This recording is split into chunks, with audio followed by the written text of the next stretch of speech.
Brethren, I pray you sing to the Lord a new song.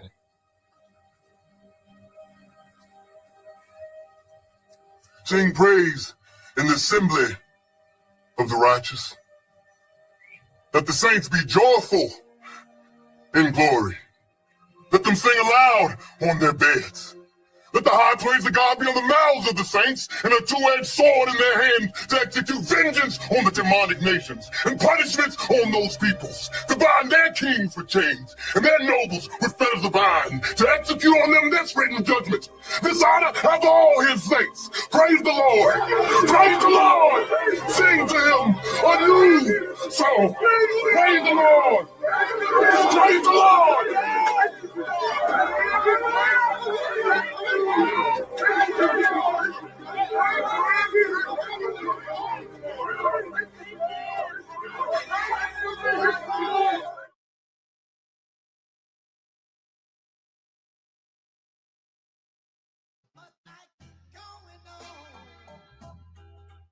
To see all these pains in the world. How long? Oh, tell me. Don't ask me just How like that. long? Don't ask me just like that.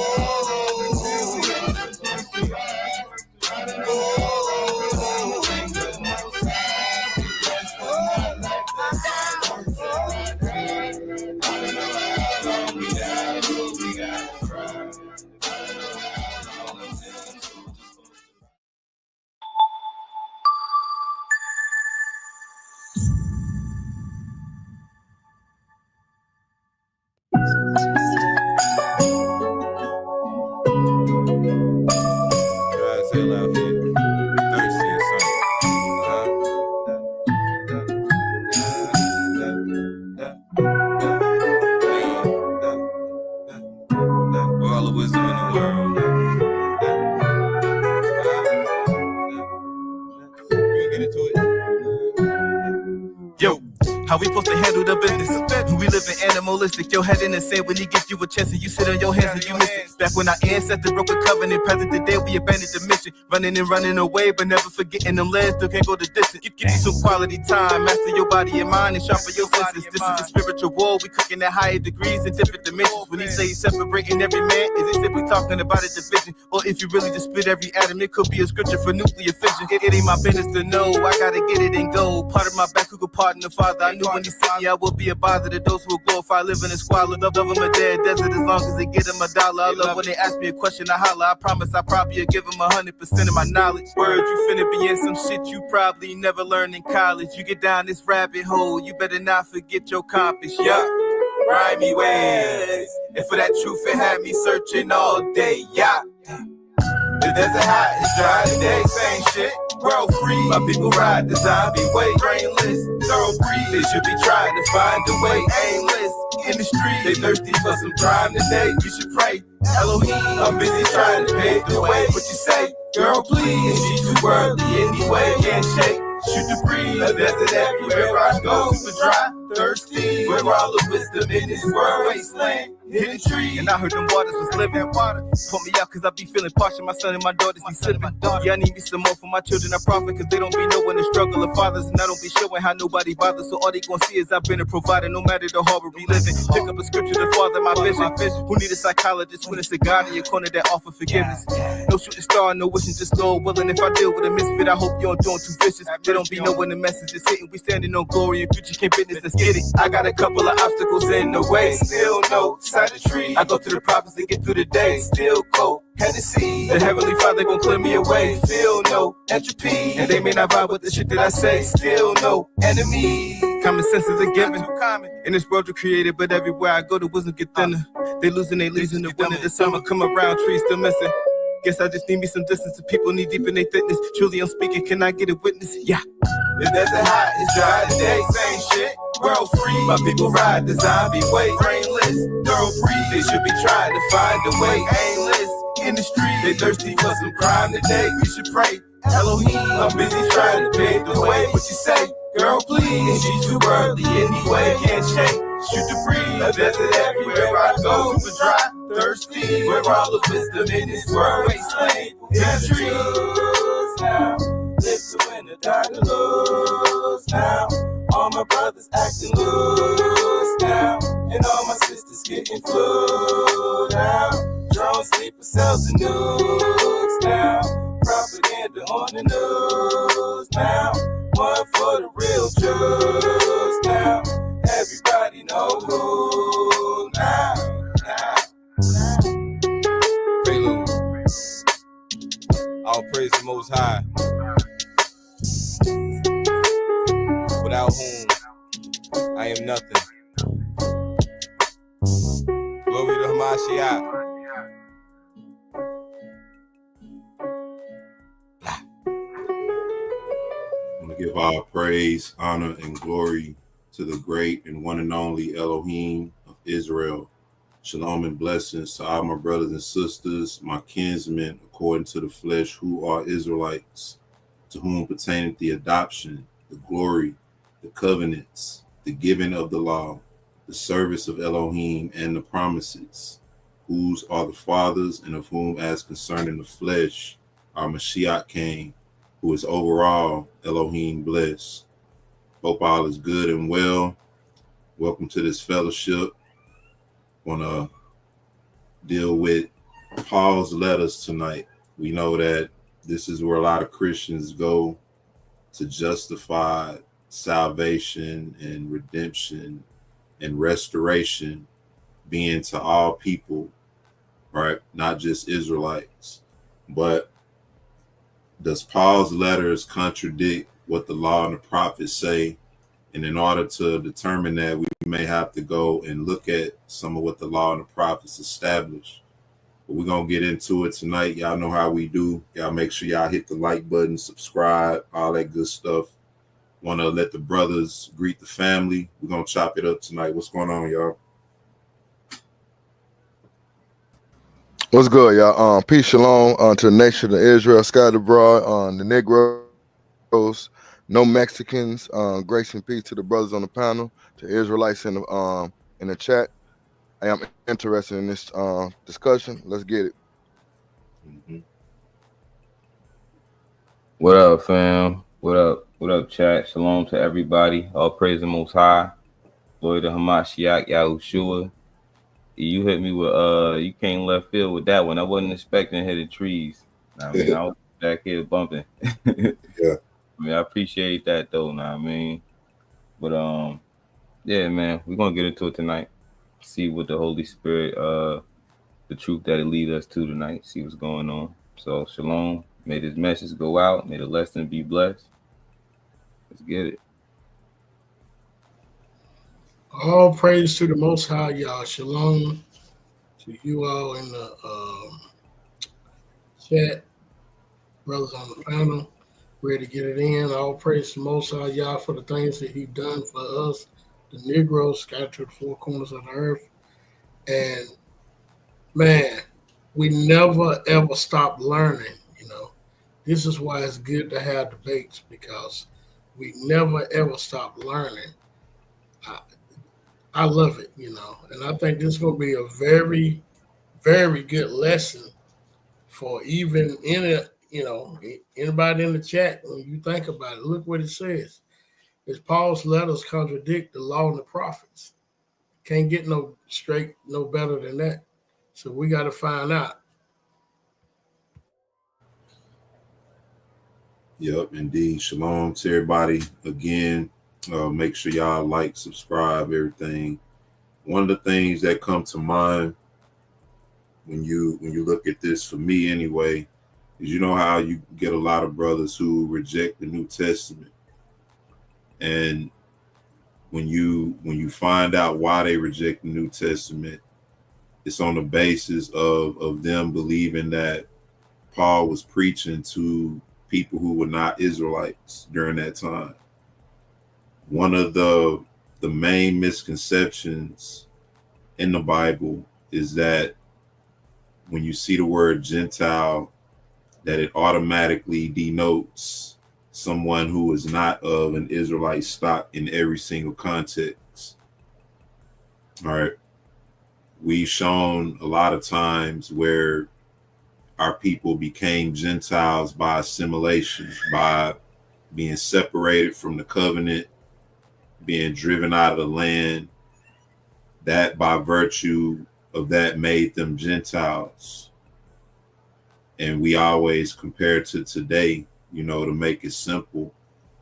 What would we be technically classified as today? Seeing that we're born in this land, which we deem Babylon biblically, in time Babylon, we were born here. And all of our identity is tied to here in terms of, who we are and how we can identify and move around and, get your driver's license and all that stuff, birth certificate, all that stuff is tied to here. And so what will we be by virtue of that? What will be y'all thoughts, some of y'all thoughts on that?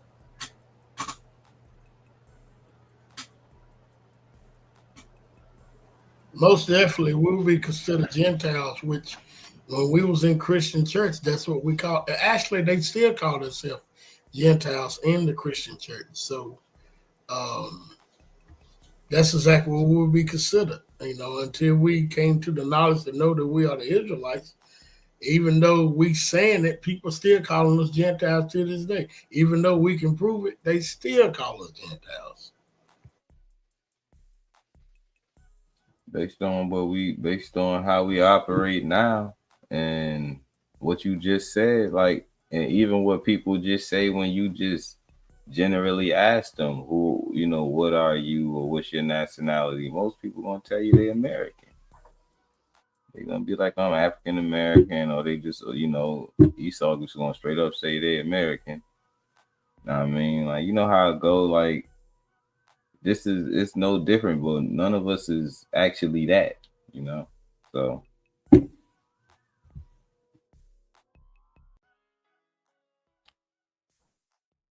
When you look at the prophecies or the curses in Deuteronomy 28, the Most High said He will send us to the nations to worship wood and stone.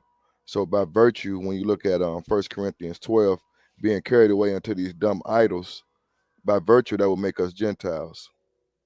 So when you look at us today, and before we woke up into the truth, what was we doing? Christianity, Islam, and all the religions. I think it's simple.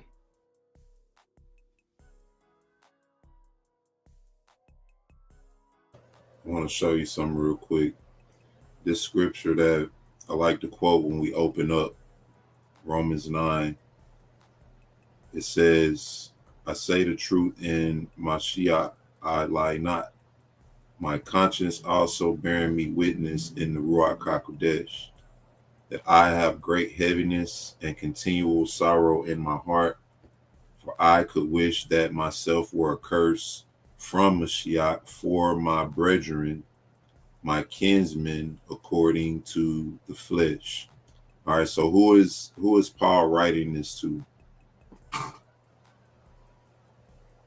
Paul's writing this to the Romans, right? He's writing this to the Romans. That's the title of the epistle of Romans, right? But he says, my brethren, my kinsmen, according to the flesh. When a lot of people read this, they assume that Paul is talking about all 12 tribes. But he said, my kinsmen according to the flesh. Now, y'all know that verse they like to run to when they say that Joseph is the father, the biological father. When they say that what is it? The son of David according to the flesh, of the seed of David according to the flesh.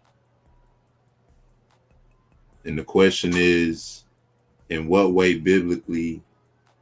other way biblically could you be deemed somebody's seed other than according to the flesh?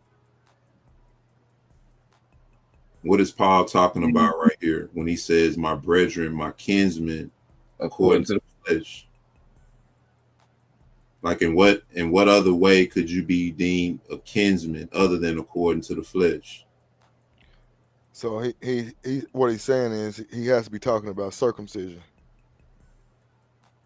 True. I mean, yeah, how else you gonna be kinsman or brother or whatever? You know what I mean? Besides according to the flesh, like we the same people. It's basically saying we the same people.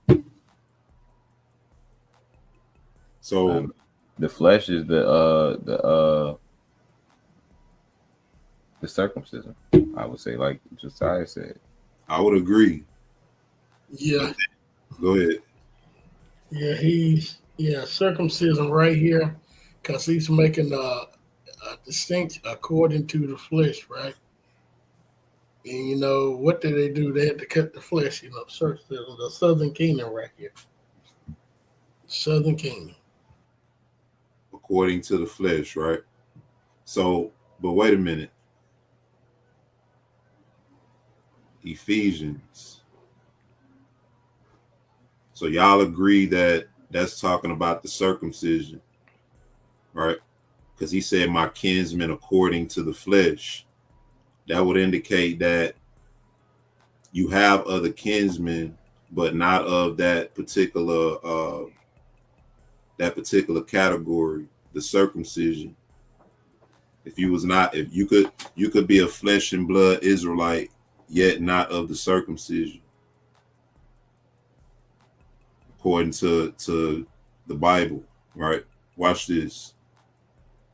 He said,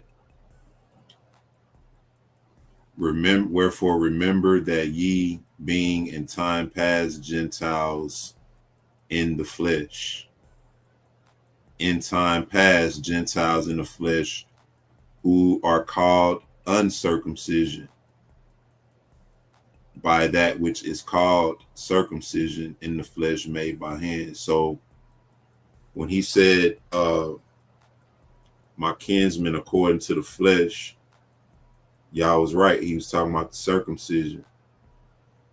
But he's telling whoever this is that you was in times past Gentiles in the flesh who are called uncircumcision.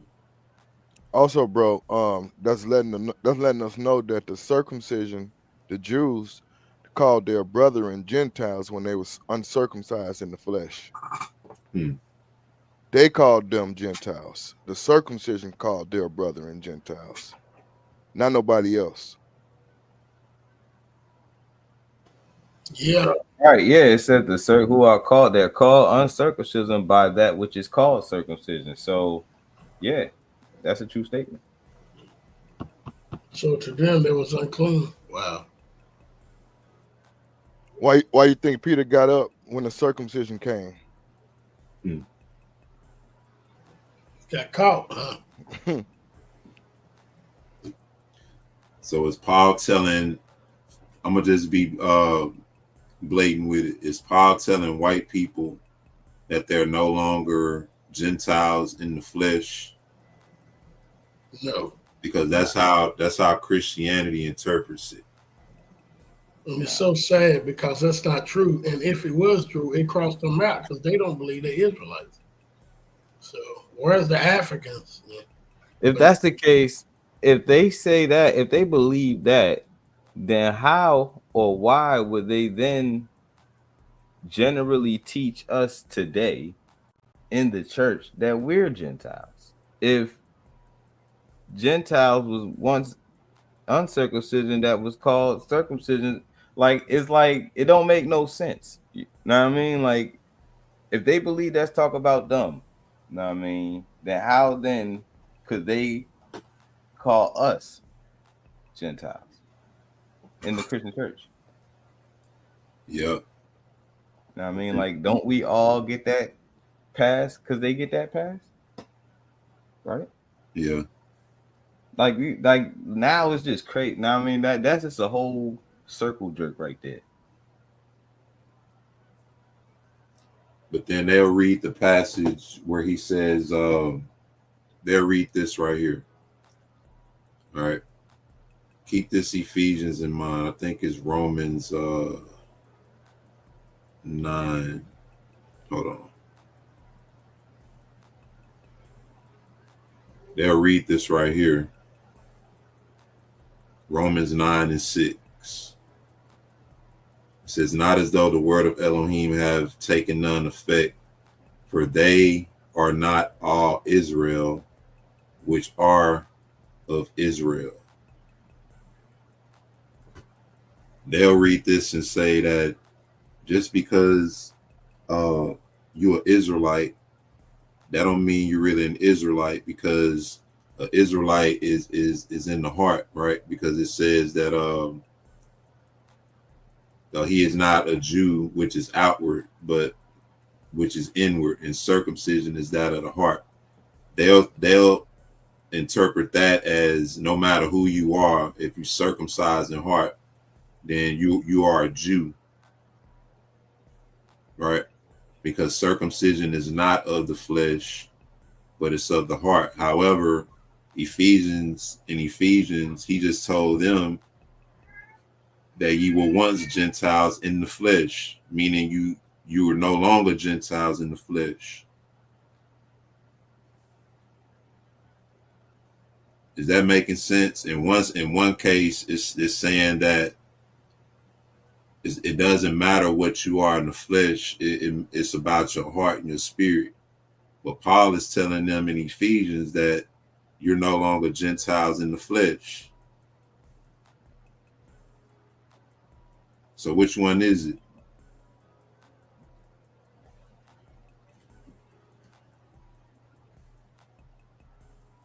In one instance, it don't matter what you are in the flesh.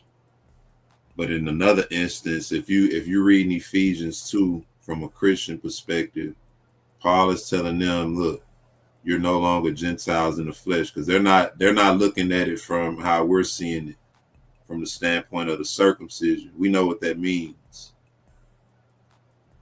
But when have you ever read or heard a Christian deal with this from the standpoint of the circumcision? They're reading this to say that Gentiles are grafted in, right? And it don't matter about the circumcision of the flesh. But Paul's telling them right here that you are no longer Gentiles in the flesh. So apparently it matters what you are in a flesh and blood sense, or in a bloodline sense. Because that's the confusion, what is Paul really saying? And if he's saying that, then where do we go in the prophets and establish that? What y'all think?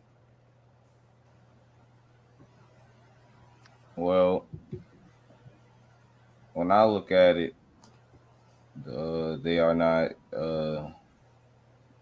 Israel, which are of Israel. Is it's within the nation. It's like you got the whole nation, then you have the remnant that walk in the covenant, that's counted as the seed of the promise. So that's how I view that. It's a distinction within a nation.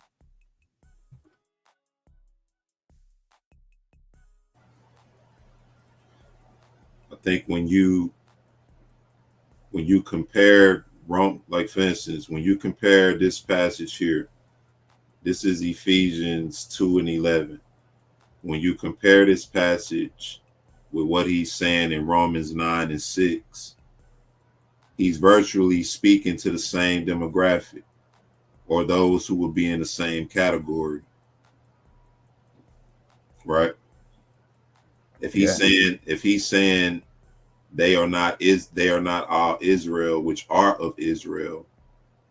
What that's saying is that if you're not of the circumcision, then you're not considered among the brethren in terms of the covenant. That's basically what I was just saying. Like, it's the Gentiles in the flesh who are called when you uncircumcised, it's not walking by the covenant. You know what I mean? It's not walking in the covenant promises that was promised to Abraham. You're uncircumcised. So, like, that's Israel. Israel within Israel is that faithful people, the remnant, the people that walk in the covenant and follow and keep the law. Like he said, Judah is faithful among the saints, right? So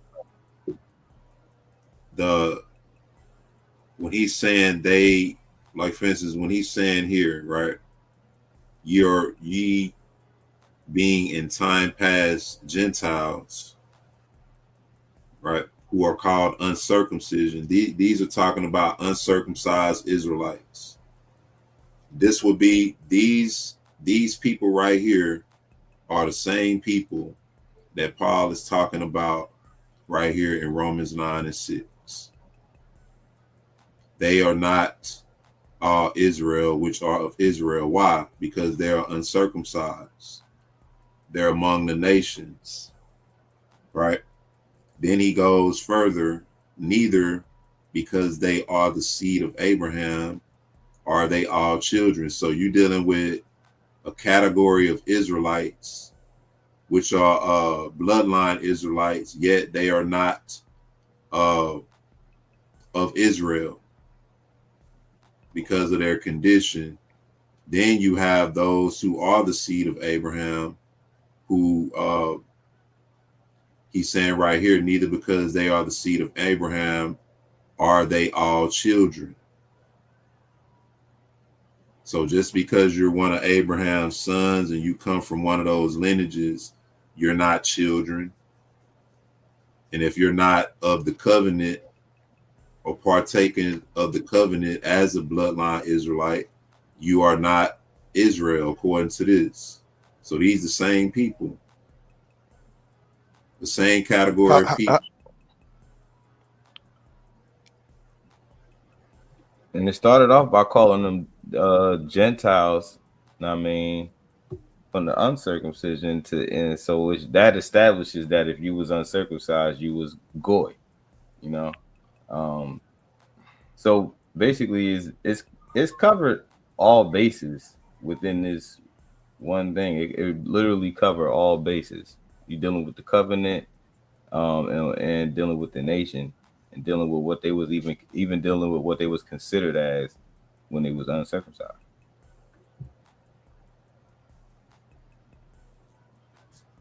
So all that basically brings about one question. When we look at salvation to the Gentiles, could those Gentiles possibly be Israelites scattered among the nations, or is Paul really reaching out to other nations of people, other bloodlines of people?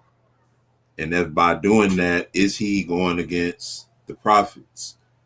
Where would y'all go to establish salvation in the end times according to the prophets? I will look at Daniel 7 when they talk about the four beasts, and he talks about the 10 toes and what's going to happen at the end. When that rock come down, it destroys all the nations, right? Yeah. So is Paul teaching that the nations can be saved? Then Daniel, he's going against Daniel. You say Daniel 7? Yeah, I think it's in Daniel 7.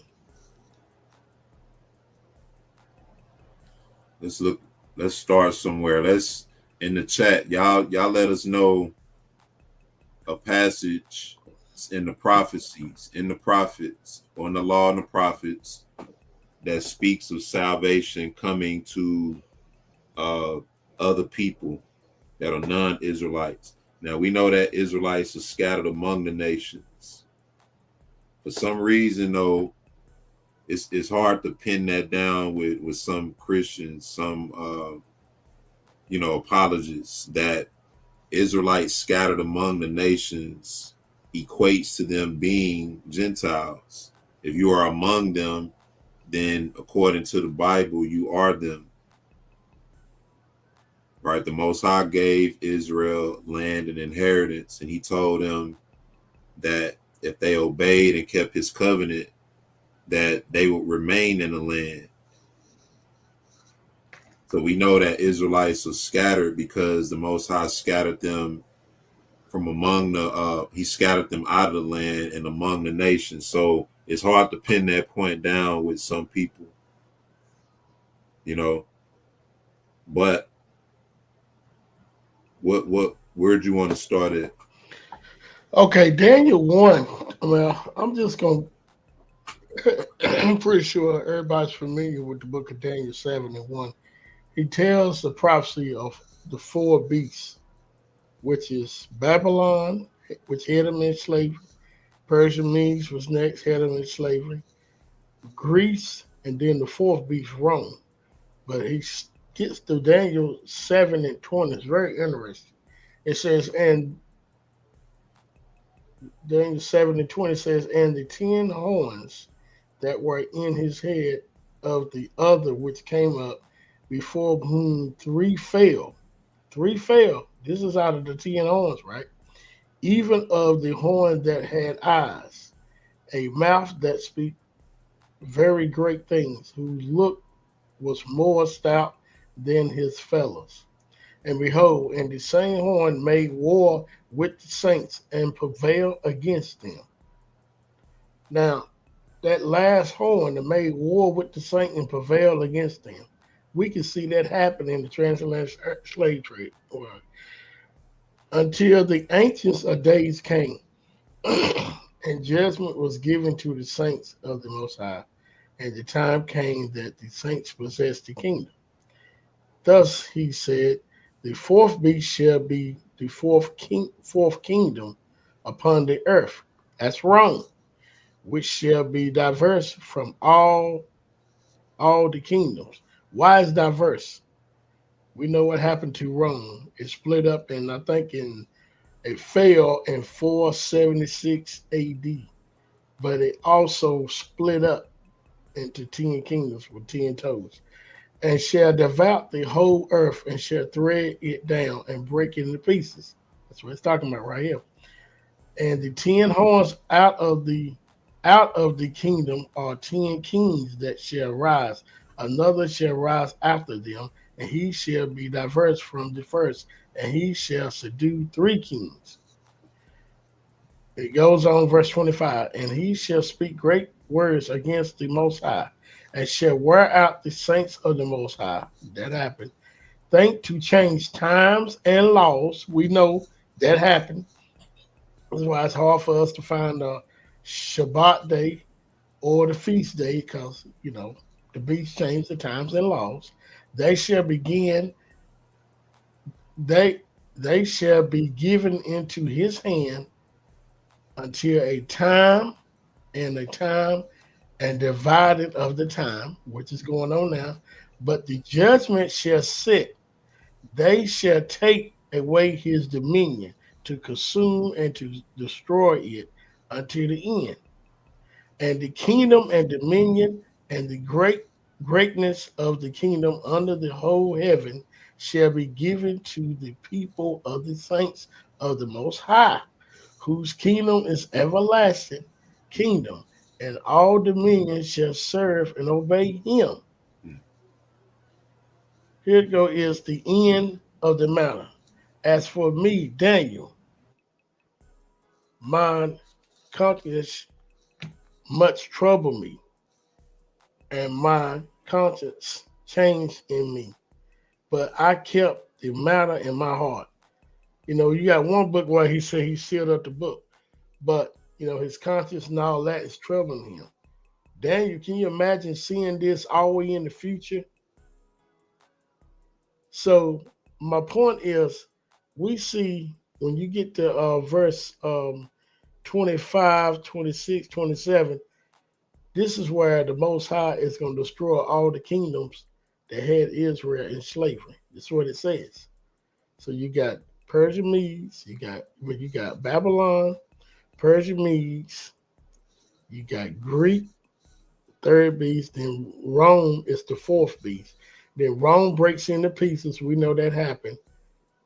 And then you got Arab slave trade, fifth beast, Spain and Portugal, sixth beast, Great Britain, seventh beast, eighth beast America, and Revelation 17, verses 9 to 11 let us know that the seventh came from the eighth. We know good and well America came from Great Britain. So all these different kingdoms ruled and enslaved his people. And he said, according to what we read here, that he's going to destroy them. I mean, I didn't write this. That's what he said. So either the Bible's a lie or God changed his mind, or I don't know. Maybe Paul seen God change his mind, according to them. What y'all think about this comment right here? He say he brings up Esau in that context because he's talking about Edomite Jews that weren't Israel, that they treated more like Israel than the scattered abroad, and why he brings up Hosea and Isaiah, talking about Romans 9 and 6. He's saying that he talked about Edomites that Yeah, he's saying that he's talking about the leader, them guys, them Roman guys that came and took over, right?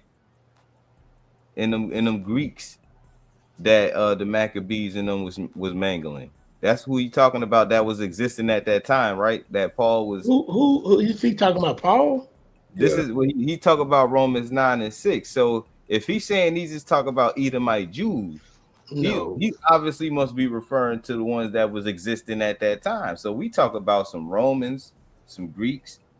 Know what I mean? That was all in that mixture of timeline. Know what I mean? So you saying that these guys, you saying that Paul was writing letters to Nah. these guys? He was writing letters to Pilate? No. Okay. That All right, right there is so wrong. hold on. He's saying this right here. Let me go back. Yeah, Romans 9 and 6, right? Yeah. It says, When it says, for they are not all Israel, which are which Israel. are of Israel. Now, Oh man, this I don't know. This would be my question. If he's referring to actual Edomites, then why would he say which are of Israel? He's talking about the circumcision and uncircumcision. That's easy. Oh, man. For they are not all Israel. Like that would be clear that they aren't Israel if he's talking about Edomites. But why would he say which are of Israel? Why would he need to make that understood? because he Can, might try can you to go to imply, he might try to say that means that of Israel is dealing with the people living in the land. But you got to take that out of context in order to try to get that off. See, he just said it. I knew it. That's the spirit already on him. What you were saying, Josiah? read Galatians 3 and 18. We're dealing with Romans 9 and 6. Yeah. What first before you read that, read 7 in Romans real quick, and then go to this. My fault. Romans 7 and what? No, Romans 9 and 7. Go back to 9 and 6. Yeah, But read yeah. okay, yeah. That's why I read this after that, because it says neither because they are the seed of Abraham are they all children, for in Isaac shall thy seed be called. Promise, right? Yeah. Okay, so go to Galatians 3 and 18.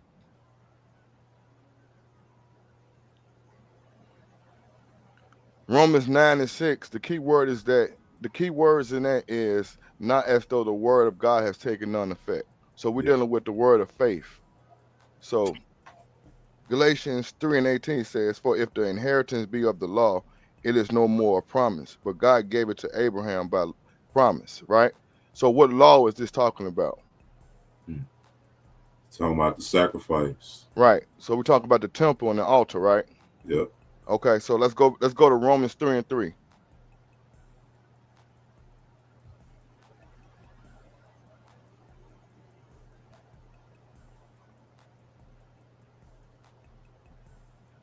It says, "For what if some do not believe? Shall their unbelief make the faith of God without effect?" What did it say in Romans 9:6? Not as though the word of God be of none effect. Yeah. Yep. Who is Right. that didn't believe? Who didn't believe? The circumcision, the Jews that was going after the flesh, which is the temple. Yep. Let's go to let's prove what I'm talking about. Let's go to Say it right in verse 1. What advantage then have the Yehudi or prophet is there of the circumcision? 1 Corinthians 10:18. I got a precept to prove that too. 1 Corinthians 10 and 18. 18. It says, "Behold, Israel after the flesh." Now it's going to explain Israel after the flesh. It says, are not they which eat of the sacrifice partaker of the altar? Yep. So there go your flesh right there. And to prove that, that's Jeremiah. Everything's coming from the law and the prophets. That's Jeremiah 7:21. Because when the priest burnt the offering, he actually ate the flesh. That's how the scribes and that's how the scribes and the Pharisees got rich in the New Testament. And you can't say that Gentiles was the ones that was going to be was the ones that was also partakers of the altar, because even according to terms of salvation that they believe that would now the Gentiles can't partake with us because they got to serve. Yep. It says, "Thus said the Lord of hosts, the God of Israel, put your burnt offerings unto your sacrifice and eat flesh." So there go your Israel after the flesh. So Israel after the flesh didn't take the word of God, which was the Messiah, the actual sacrifice, which was prophesied to come. That was the faith. So they didn't believe in the law and the prophets. Their righteousness was the deeds of the law. That's why it says in Romans 3:20, "Therefore by the deeds of the law shall no flesh be justified in the sight, but by the law is the knowledge of sin." Yeah. And that's why when they say the Israelites rejected Christ, right? What Paul, and just to back up what Josiah is saying, the Israelites who rejected Christ was talking about those who was in Jerusalem. All right. This Acts 13:26. "Men and brethren, children of the stock of Abraham, whosoever among you feareth Elohim, to you is the word of this salvation sent. For they that dwell at Jerusalem and their rulers, because they knew him not, nor yet the voices of the prophets, which were read every Sabbath day, they have fulfilled them in condemning him." So when they say the Israelites rejected Christ, so salvation turned to the Gentiles, the Israelites who rejected Christ was talking about those who was in Jerusalem. Nobody outside of Jerusalem had heard the gospel yet. It was when Paul went out that the message started to spread. And it's also, oh, go ahead, bro. No, I was just saying that was his ministry. Yeah. And it's also interesting that it say because they knew him not, nor yet the voices of the prophets, which are read every Shabbat day. So, and what I'm getting from that is that they wasn't paying attention. He's saying like we was reading them every Shabbat, but they ain't even heard the prophets. You know what I mean? So they fulfilled the prophecies by condemning them because they ain't know. But that's what it seemed like to me. Yeah, I mean, the prophets, right? which are read every Shabbat day, they have fulfilled them. So when people go to that scripture where he talks about it was not made known in times past that the Gentiles should be fellow heirs, right? What is that talking about? Because the prophets were speaking, but the Most High had hardened the people's hearts. He hardened all of the hearts of the people. As everything the prophets prophesied, the people hardened their heart against him. So it wasn't made known. It wasn't made known in time past. You have to say, in what generation was it not made known? If they can go to scriptures like Genesis to try to say that that's talking about all nations, right? If they can go to Isaiah 49:6 and say that that's talking about all nations and Gentiles, then at what point was it not made known that Gentiles should be saved and should be fellow heirs? That's talking about how the Most High closed up the understanding in the hearts of the people and hardened their hearts as the prophet spoke, so it wasn't made known to them. Just like in Christ's time, a lot of things wasn't made known to them. It wasn't that it wasn't being presented. It wasn't that it wasn't in front of them. It just wasn't made known to them. It wasn't until he opened up and said, when it said that he went into the law, the Psalms, and the prophets, and open up their understanding, right, so they can understand the scriptures. It was in front of them the whole time, right? Just like the words of the prophets, our people was being made known. They was hearing these words, but it wasn't being made known to them. So what was Paul talking about? They'll run to that scripture and say, see, this talking about grafting in non-Israelites. Nah. Well, then that means that the Most High has now brought something about that he hadn't revealed to the prophets.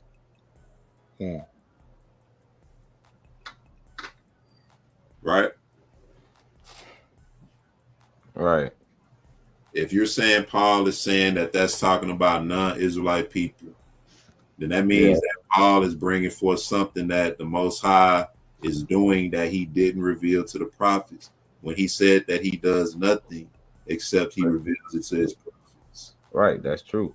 I mean, and that's another. I mean, it's clear what it say right there, because that's ultimately how they end up. He's talking about the ones, our people. That's ultimately how they ended up condemning the Messiah, because it wasn't, you know what I mean, like it was right in front of their face, but as per usual, they picked the banana. But it was clear to me. I mean, and there is no prophecy in the Old Testament from the prophets that talk about Gentiles receiving salvation, unless you go to Isaiah 60 and then you deal with after the whole restoration of Israel, after our salvation, and then they gonna come and cleave to our light and all that. That's what that's dealing with. But other than that, ain't no salvation for ethnic Gentiles. Well, how about this? Ain't no salvation for Romans and Greeks. And that's when you keep it as that, they can't even use Isaiah 60 to try to twist that, because that's what it's really about. Like when you really just drill it down to that, they can't even run back there. So ain't no salvation for the Romans and Greeks. So we see in Daniel chapter 2, verses 30 to 33, he talks about the statue, right? When anybody know this prophecy, you mean to tell me Paul know this prophecy, but he gonna go and say Greeks? Romans? Come on, man. Wow. And that's but see that goes with not making that connection, right?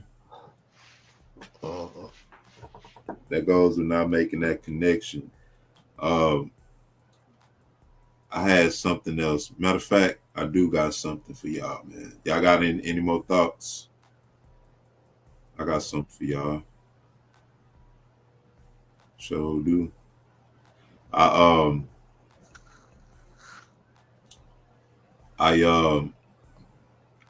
I had a couple of videos, and I have one now of I think you may have seen it, Kadar.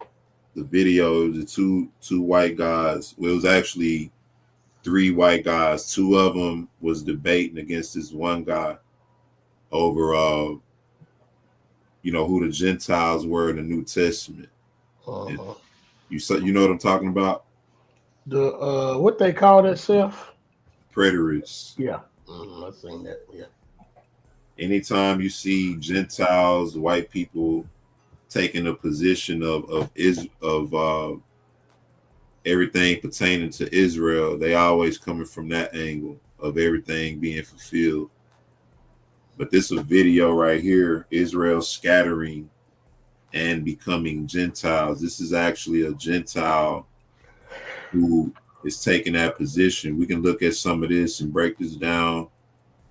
Y'all let me know where to stop it and everything. Give me your thoughts. Y'all let me know some thoughts in the chat. Let's check it out. I'm asking you something. Did you tag Dwayne in this video? No, I didn't. But well, he probably watching anyway. I hope he go try to debate these Gentiles then. Nah, you won't see that. That's one thing you won't see is a Negro debating Gentiles over Gentiles being saved, and the Gentiles taking the position of it really being about Israel. You won't see that. Fair use.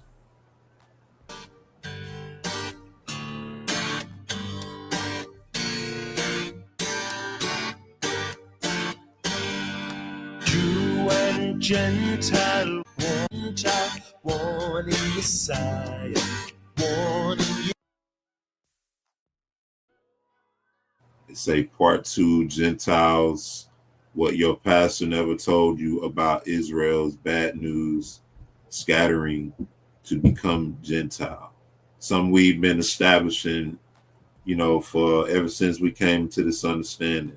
Hey, Brother E, simply, if I kick you out of your homeland and I took everything from you and you don't be my people no more, I took the covenant from me, what are you? Not a people. Gentiles. Thank you. Wherever I find myself, wanderers among the nations. You are the nations if you're among them, right? Yeah. Okay. I mean, it's simple. Like we're Americans, right? You have a lot of brothers and sisters who identify as African American or American. They'll say, man, I ain't no African. Right? Didn't he kick the Canaanites out too? Yeah. We were no better. Yeah.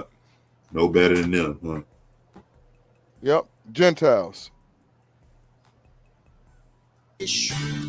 Alrighty, we are back. All prophecy fulfilled. We are on lesson number 2 of the Gentiles, Christianity's best kept secret, and what your pastor never, ever told you. Okay, look, I've got a boatload of information here, so let me just jump right into it. Quick review, 30-second review. What did we learn last lesson? Well, basically, we covered 3 things. Number 1, the actual word goy, goyim, ethnos, that is translated as Gentile. That is simply a multitude of individuals from the same category, from the same group. It's a collective term. So contrary to the very popular and assumptive notion that the Bible identifies people as an individual Gentile. Well, no, not really. Actually, the Bible identifies a collective group of individuals that comprise the whole, or the nation, or the nations collectively. So goy, goyim, ethnos, it really just means a people group. It means a tribe or tribes. It means a nation or nations. That's what it means. Number 2, we looked at the promise to Abraham and the promises to his seed and to all the nations that would be blessed. And I basically said one of 2 things. I said, number 1, the seed of Abraham. In the Old Testament, right off the bat, it is always and it is only Israel. Israel was Abraham's seed. Time and time again, we see that. And I know what you think the seed is in the New Testament, but hold off on that because we're going to get to that. But the point is, throughout the Old Testament, the prophets refer to Israel, Abraham's descendants, as his seed. That's it. But number two, I said, look, as far as the nations, the goyim Hey, Brother E. that would be blessed. I like how he's talking about the promise to Abraham and said the blessing. I want to tackle that just real quick. Psalms 32, 1 and 2. That bless, this is what this bless is talking about. It says, blessed is he whose transgression is forgiven, whose sins is covered. Blessed is the man unto whom the Lord imputed not sin, and in whose spirit there is no guile. Now let me ask y'all a question. Who did the Messiah come to turn away from sin? Say he come to turn ungodliness from Jacob. Jacob. Thank you. So when you say that blessings to Abraham, that's talking about turning Israel from their sins. That's the blessing of you know, all nations being blessed through your seed, right? And in thy seed shall all nations of the earth be blessed. That's what that's talking about. What's the blessing, right? In thy seed. The forgiveness of sins, bro. That's the blessing. That's why it says the scriptures foreseeing that God would justify the heathens through faith. Mm-hmm. See that? Yep. It don't say by thy seed shall all nations, but it say in thy seed shall all nations be blessed. The gospel was told to Abraham, literally. Exactly. Yep. That's why Mark say the beginning of the gospel of Mashiach, which is in the prophets. You know, our prophecy. That's where you find the gospel, is in the prophets. Let's reserve judgment on that until we get more information from the story, because I know what you think the nations are when we get to the New Testament. And I'm saying, hold off on that. Let's let the story develop. Number three, and I think probably the most important thing I wanted you to see was Ephraim, Genesis 48. Remember Ephraim, the house of Israel. They were prophesied. They were promised to become a multitude of Gentiles, well, nations, but yes, Gentiles, Goyim, Ephraim, and that is so important. I said, you know what, you need to table that, put that right here, because we're going to be coming back to that. So keep in mind, everything we do early in these lessons, it's going to come full circle. So let's start from the beginning of Israel's story at Sinai. This white guy, what he's doing, it's just like AI. They are proving that the things that we study is true. And if you're not honest, you'll see that this white guy has no bias. But we don't agree with this guy because he's a preterist. And that don't even sound right. Right. Yeah, that sounds crazy. Yeah. Sound like they got a special place in prison for people like that. Sound like FBI open up. I mean, to debate them is really easy because they got to prove that Messiah came back the second time. They can't prove that. Yeah, a preterist, right? I mean, they're really looking at prophecy as something that's been fulfilled, but they're putting it in perspective with Israel.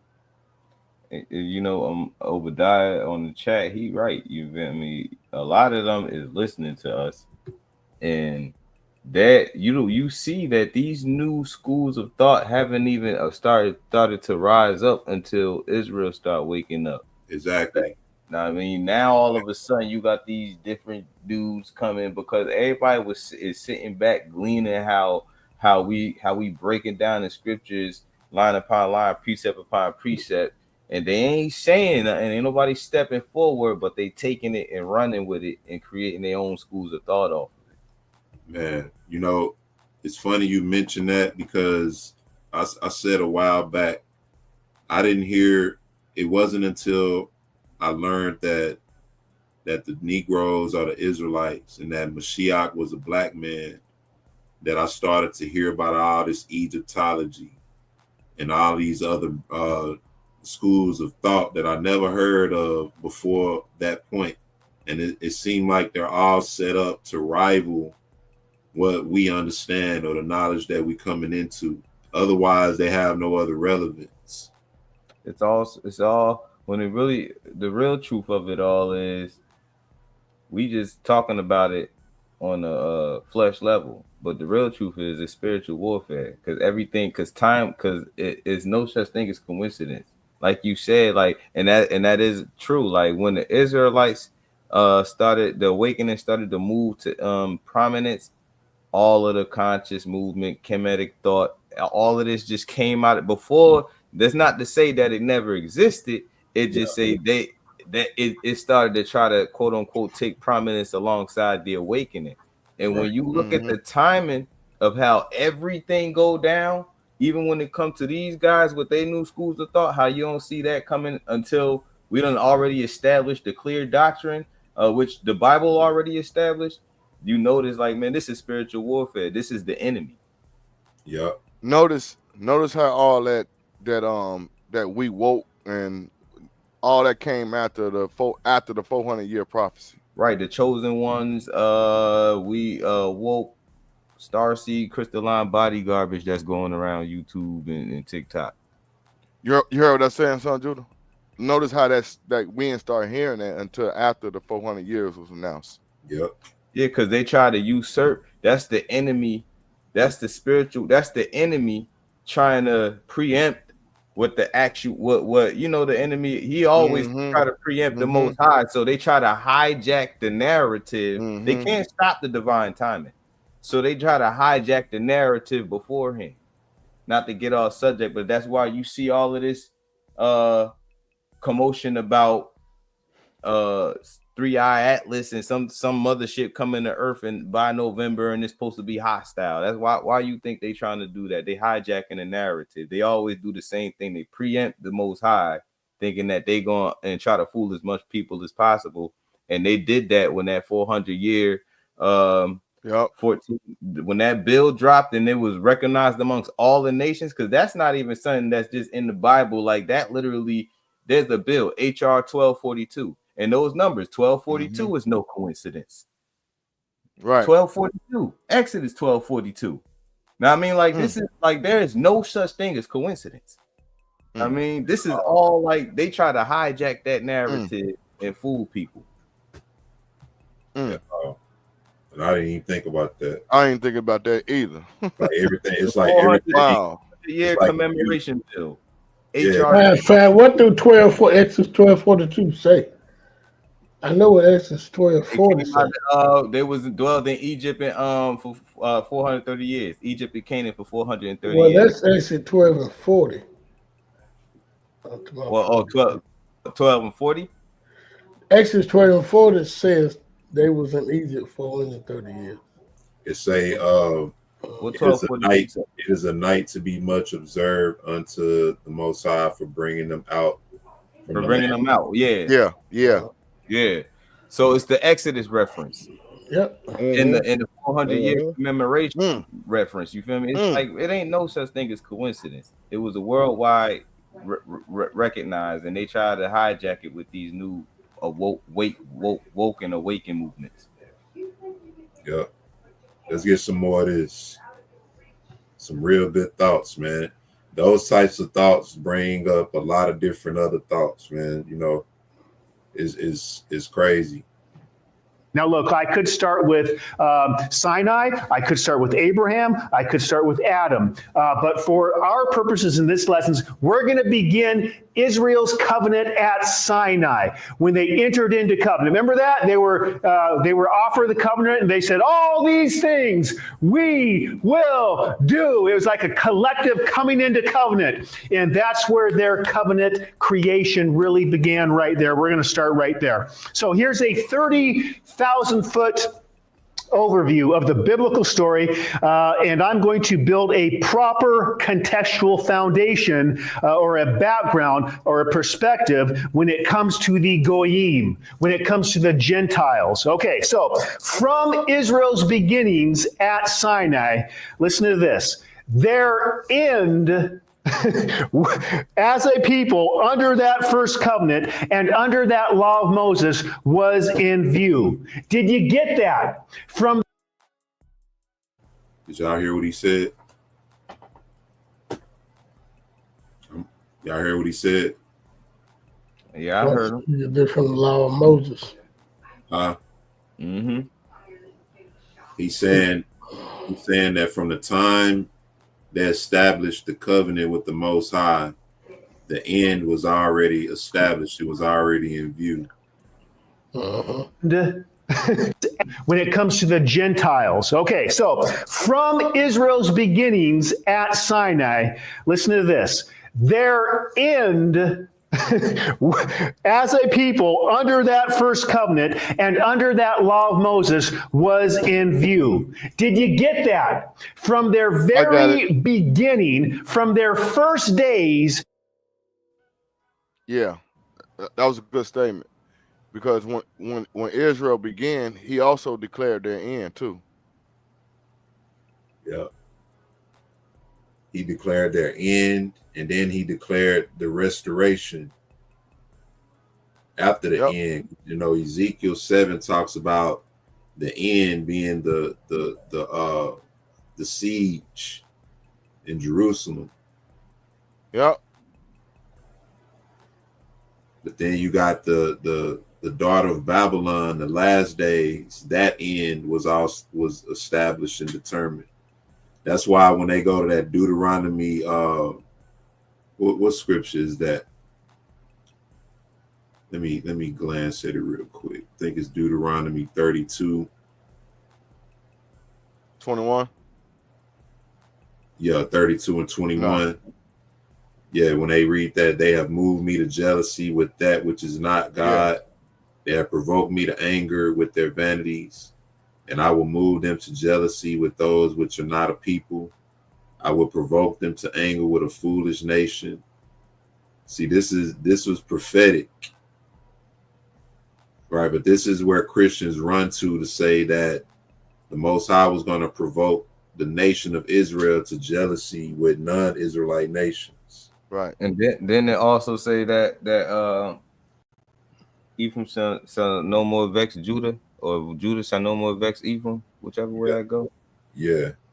And also on Son Judah, it said that in Isaiah 7 and 8, it says that Ephraim shall be broken, that it should not be a people. So it said in Deuteronomy 32:21, I'm provoke you to judge with those that are not a people.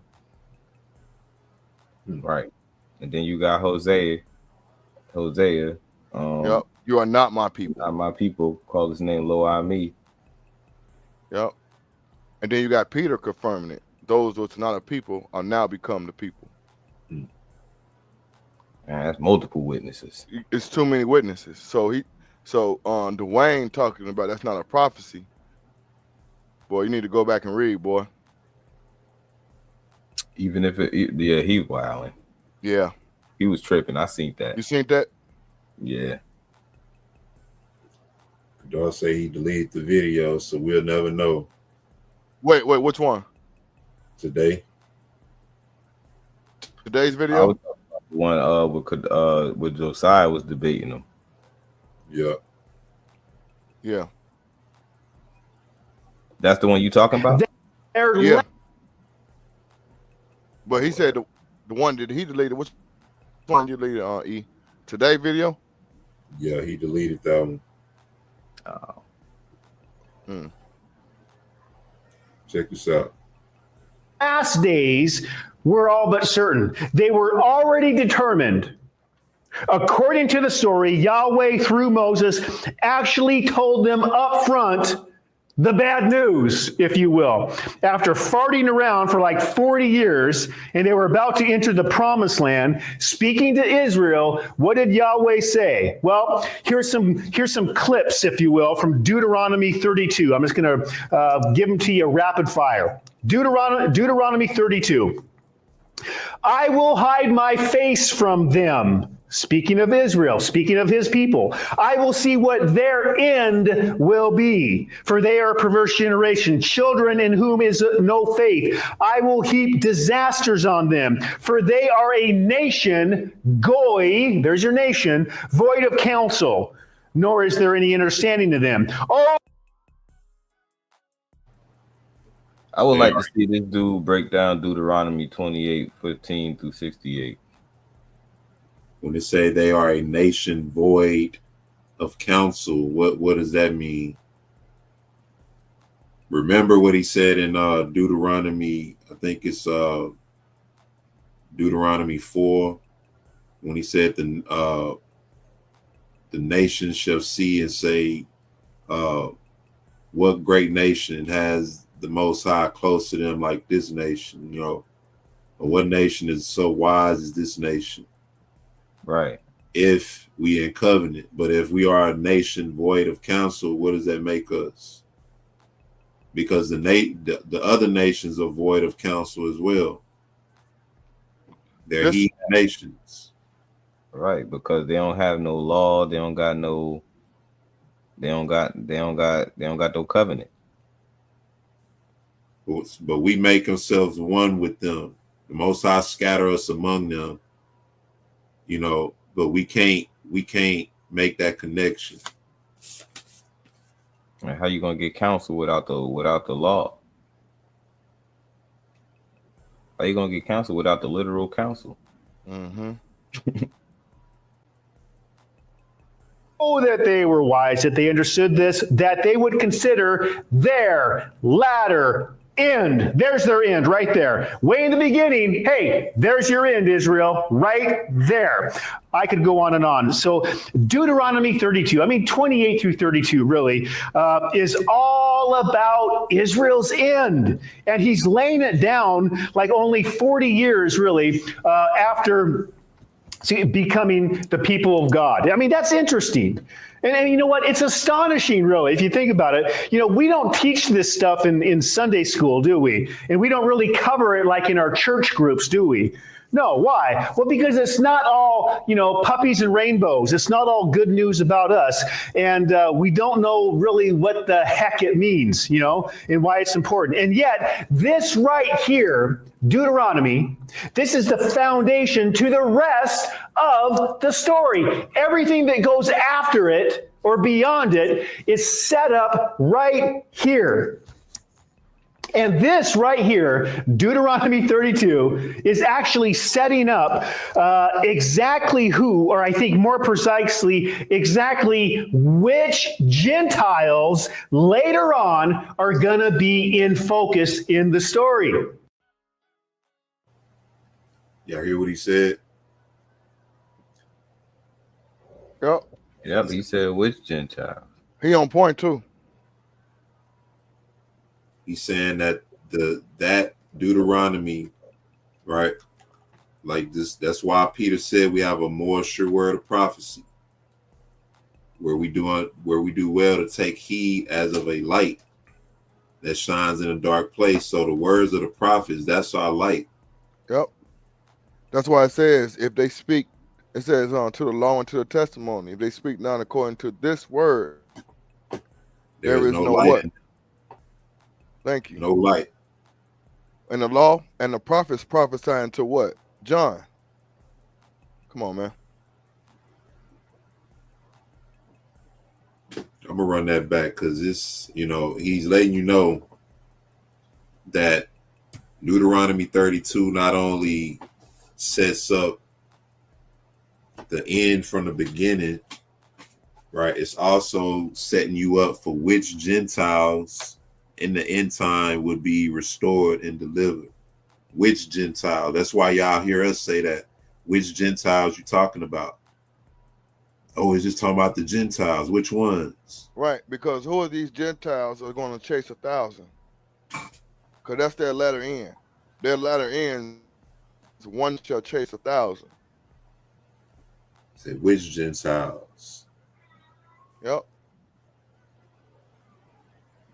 Deuteronomy 32 is actually setting up exactly who, or I think more precisely, exactly which Gentiles later on are going to be in focus in the story. From the beginning, Israel had a predetermined end, and the ending wasn't pretty. It was going to end in judgment. Moses basically laid out Israel's history. Okay, so here's the predicted trajectory, as I like to call it, of Israel's story. You have a covenant creation at Sinai. God's people, Israel. You have the giving of the law into the promised land under the blessings and or the curses of the law. And then you know what you have? Nothing but trouble. That's a capital T that rhymes with P, and that stands for not pool. I don't know. Promised land? Couldn't think of it. Okay, nothing but trouble. You have warfare, you have disobedience, right? In fact, Israel's kingdom would be split in two. And this is exactly what I think I think most Christians actually are aware of this, but they just don't seem to get the significance of it in regard to the whole story, the splitting of the kingdom. But that's really the major part of the story. The kingdom was split. You got the northern tribes, you got the 10 northern tribes, you got the southern kingdom, Benjamin and Judah. You got, they were also called, they were basically called Judah, or the house of Judah. And the northern kingdom was called the house of Israel, okay? And sometimes they were referred to as what? Ephraim. Yes, Ephraim. Remember last lesson, Ephraim. Genesis 48. And Ephraim was prophesied to become what?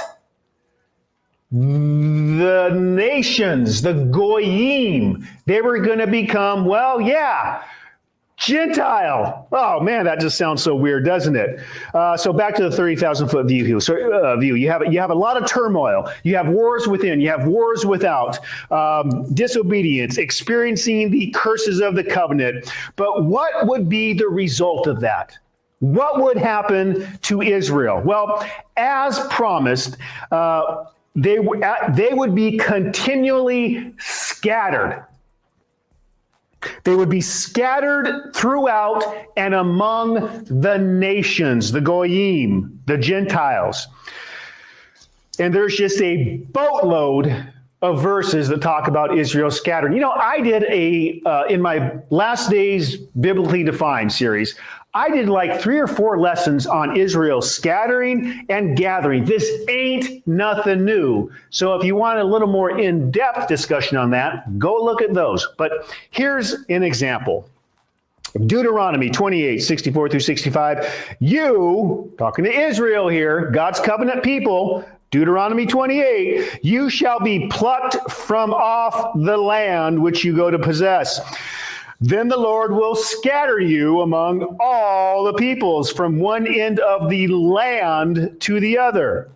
And there you shall serve other gods, which neither you nor your fathers have known, wood and stone. And among those nations you shall find no rest, Israel. Deuteronomy 4, 23 and following. Take heed to yourselves, lest you forget the covenant of your Lord your God, which he made with you, and make for yourselves a carved image.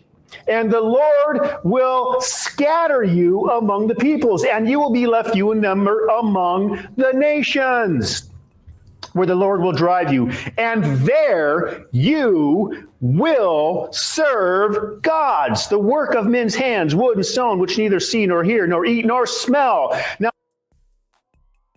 Y'all got any thoughts?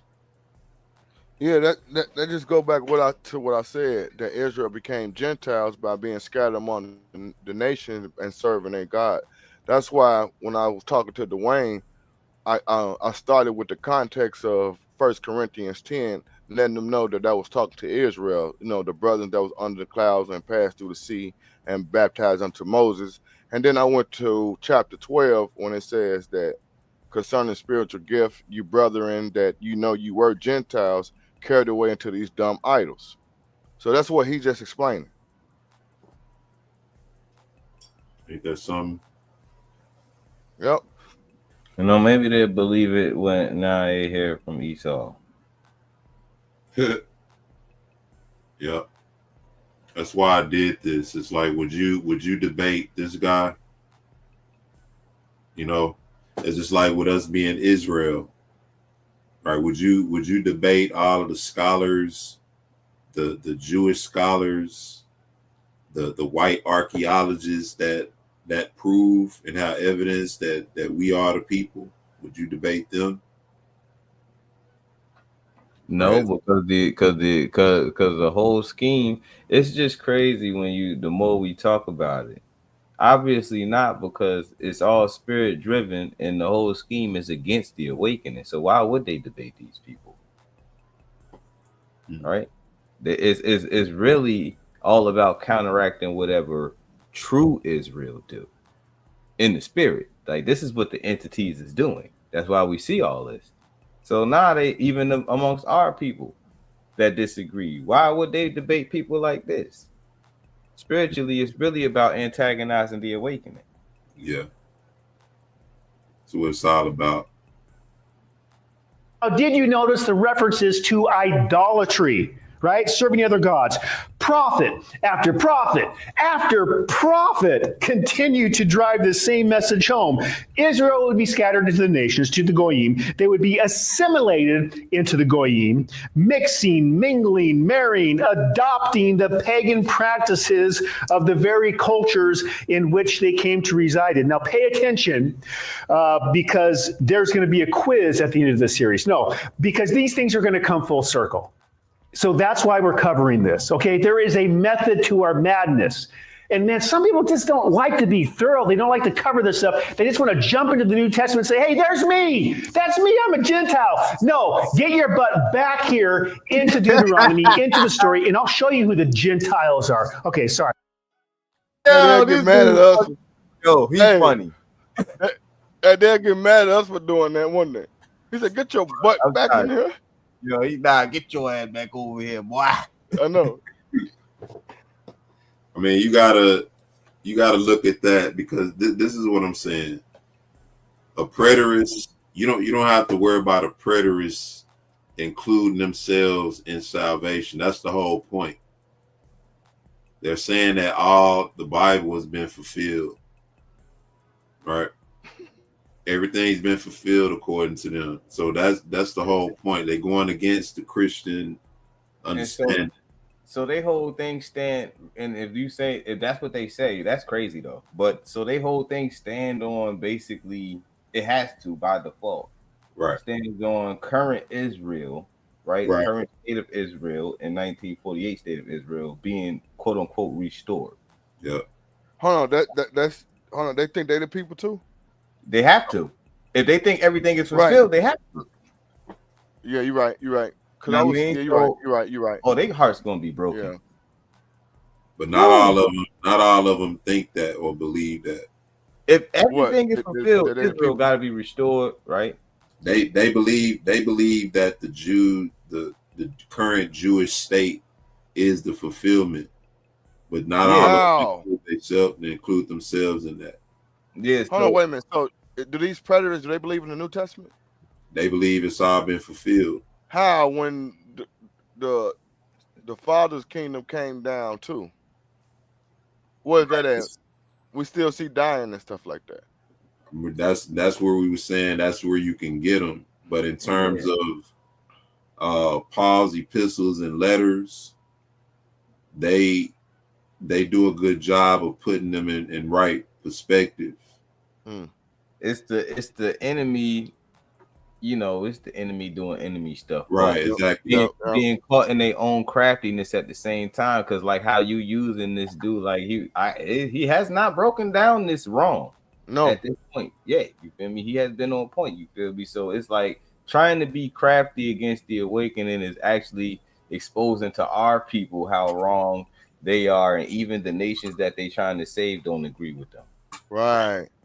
Right. Just use them Yep. to establish that point. They don't know that we the true people. However, if they can just establish the point or the actual fact that all this applies to Israel, then that in itself is a witness against themselves. Mm. Right.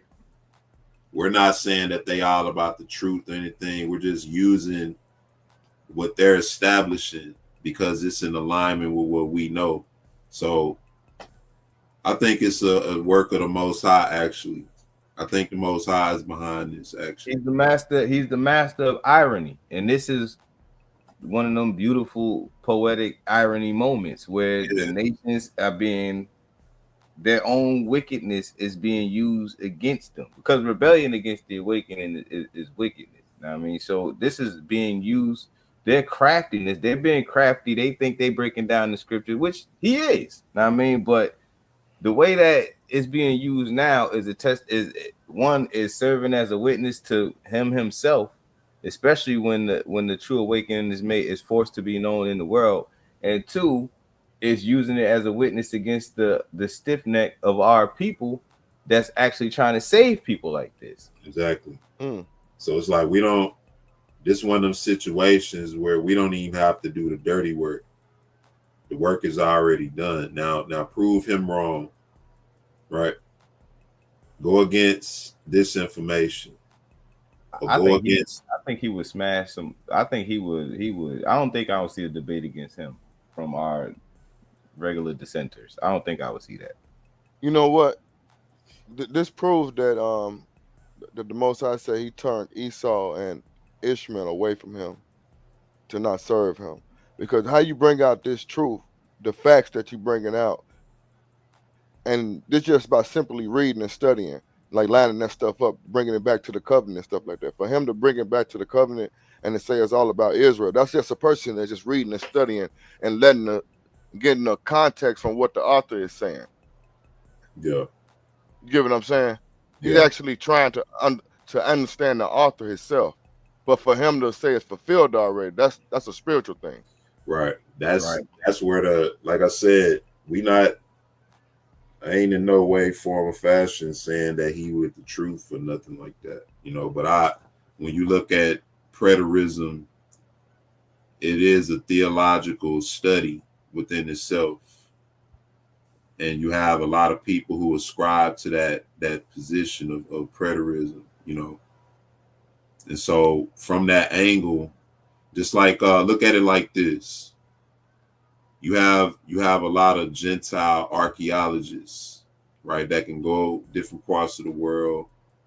They're funded, right, to go do these things, to go find things, find locations, and whatever they find, they report back to the institution that's funding them to do the work, most likely the Smithsonian. So they get a first-hand account on everything that we know. Whether they reveal it or not, that's something different. But they're actually on site in front of these things. They're actually in these places. They can see things. They can document things. And they can find records, ancient records, and they can conceal these things, right? But within them concealing these things on the mainstream, you have those within that brand of study or within that arena that will reveal things.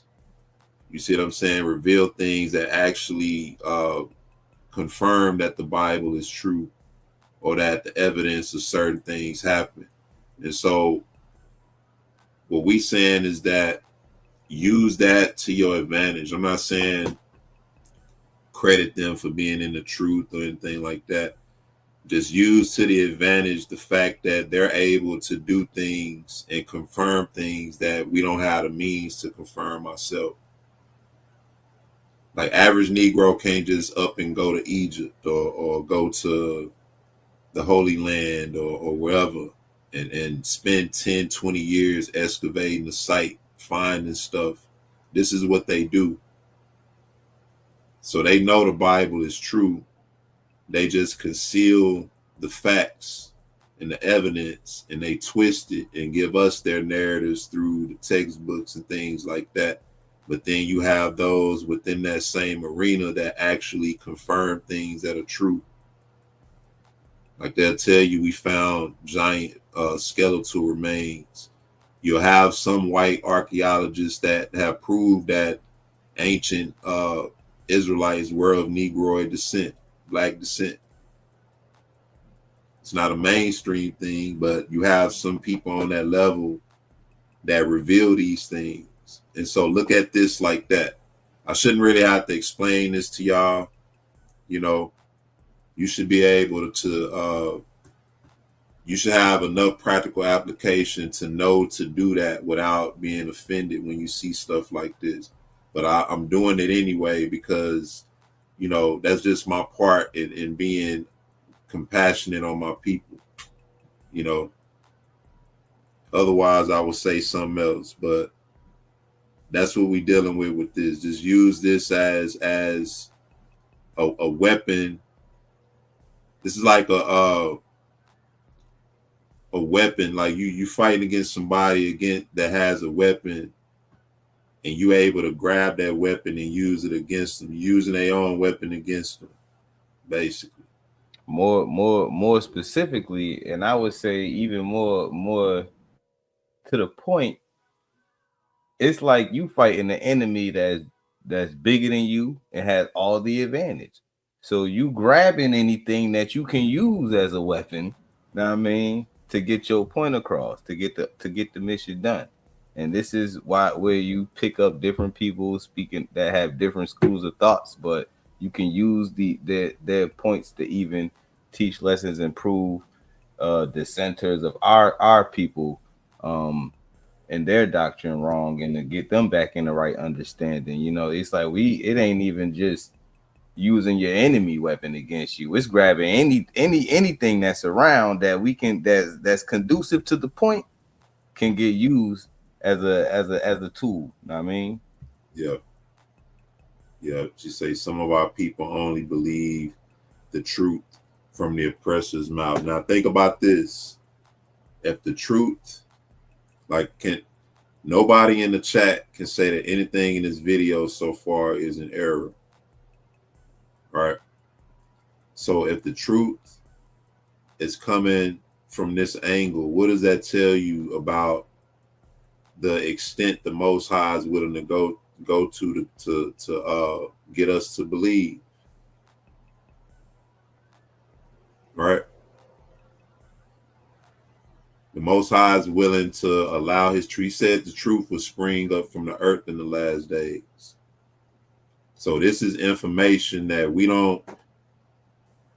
didn't have to, you know, it's certain things we don't have to do. Like, for instance, you have a group of archaeologists who prove through evidence going around the world and traveling around the world that the flood took place. The biblical flood actually happened.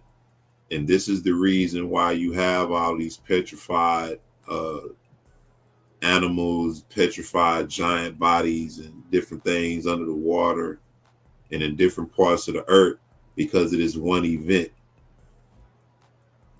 Through their evidence, through their means, through their technology and everything, they're establishing that as a fact that this was an actual event that took place. And they show it all over the world. Here's the evidence. The same type of effects all over the different parts of the world. See what I'm saying? We don't have the means to do that. So even if, you know, you weren't coming from a biblical angle, just a scientific angle, you would have to acknowledge the evidence of something that's there, catastrophic. What is this that took place that's so catastrophic that the evidence of it is in every nation, every country we go to, we see it. We see the evidence that it left behind in every country. In some places more, some places less. However, people will never know because this damn mountain is so big and massive that you walking up on the side of it, you can't tell what that is from the side of it. It got trees and grass and everything growing out of it. So you know what you do? You build your house on top of it. But if you had a drone or something, you can fly up and see it from the top, right? You don't even realize you done built your house on top of a damn eye socket of somebody who died there during that catastrophic event. That's what we talking about.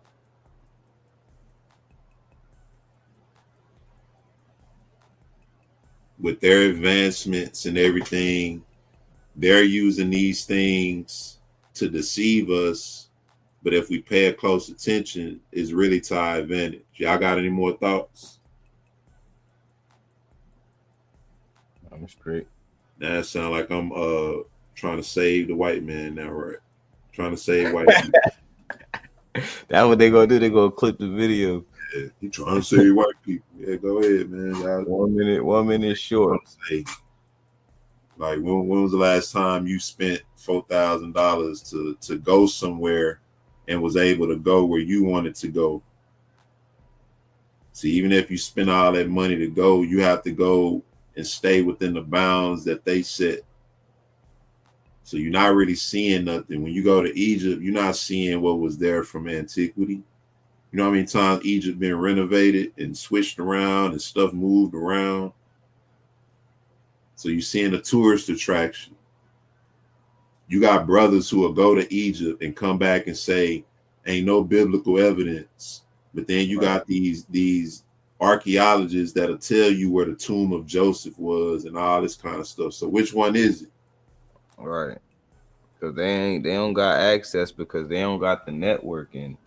They just pop up there, feel some type of way because they in the quote unquote motherland. Then they come back trying to convince you that they can break down the metaneta and the hieroglyphs and shit and everything. And because they've been there when they really don't even got access to these areas that these scholars and archaeologists got access to. And I mean, there are some of our people that have went there and have access to it, but you know, most people, nah. I mean, they going there, coming back, like you said, oh, there ain't no biblical evidence and this and that. Yeah, because you ain't even got networking and the money or the access to even approach the evidence that's necessary to establish that. You on the outskirts, you feel me? They got you on the beach somewhere. Right. How would you know anyway, one way or the other? You show up there, you could be standing right on top of the place where they left, but they telling you ain't no evidence. You don't know. You're not from there. Like that ain't the hood. Egypt ain't right up the street. Where you can go and man, I'm finna go to Egypt and ride around and I know, nah. I'm about to go to the Sphinx, bro. Come on, bro. Chill out. You come back talking about what ain't there. You don't know where you at. Yeah, only Sphinx they going to is to get some chicken. Yeah. Come full circle. So that's why we're covering this. Okay, there is a method to our madness. And man, some people just don't like to be thorough. They don't like to cover this up. They just want to jump into the New Testament and say, hey, there's me. That's me. I'm a Gentile. No, get your butt back here into Deuteronomy, into the story, and I'll show you who the Gentiles are. Okay, sorry. Got a little preachy there. Forgive me, my brother. Pay attention because there's some key words here that I really want you to remember. Ezekiel 6, 8 and 9. Again, just a couple examples. I will leave a remnant so that you may have some who escape the sword among the nations. When you are scattered throughout the countries, then those of you who escape will remember me among the nations where they are carried away captive or carried captive. Because I was crushed by their adulterous heart, which departed from me, by their eyes, which play the harlot after their idols. You see what's going on there. How about Zechariah 2? I have scattered you among the four winds of heaven, declares the Lord. I have scattered them with the whirlwind among all the nations that they have not known. Jeremiah 9. I will scatter them among the nations that neither they nor their fathers have known. I will scatter them like chaff driven by the desert wind. Psalm 44, 11. You have given us as sheep to be devoured. You have scattered us among the nations. How about Nehemiah chapter 1? The word that you commanded your servant Moses when you said, if you are unfaithful, I will scatter you among the nations. How about Daniel chapter 9? To you, O Lord, belongs righteousness, but this day we are covered with shame. The men of Judah, the people of Jerusalem, and all Israel, near and far, in all the countries where you have driven us because of our unfaithfulness to you. There was Israel near, and there was Israel far. Okay, and I could go on and on and on. There's probably like 100 similar verses that I could share with you. But you see what's going on here. And you see the relationship really between idolatry, unfaithfulness, and Israel's scattering. Okay? And you notice what Israel's called, what they're referred to. Who's being scattered? The sheep. Israel is the sheep. Okay? They are being scattered throughout the nations so that all Israel was near and far. You had all Israel near and far, and that's really important. And so, again, you got to think from Israel's perspective, specifically the house of Judah, really, to be other than Israel, to be separated or apart from the covenant community was to be goyim. It was to be associated with the unclean, the other, the nations, the tribes, the goyim out there, to be part and parcel with them. And that's what the house of Israel became through their scattering. Not only not practicing law, but you know what? Worse, they actually adopted the pagan practices of the nations in which they found themselves. And we know, like the Assyrians, for example, they invaded, and the northern tribes basically assimilated, and they married into the Assyrian culture or cultures. So you know what? I think it's fair to say that Israel, they would be, and they were scattered, and they actually became, or they were assimilated into every tribe, every tongue, and every nation. Hey, that sounds like Revelation. You know what? We're going to get there. Okay, so all this scattering, assimilation, pagan practices. So it sounds like he even understands that Revelations, when it talks about the nations, the kindreds, the tongues, right? He even understands that that's talking about Israel. I'm sorry, man, but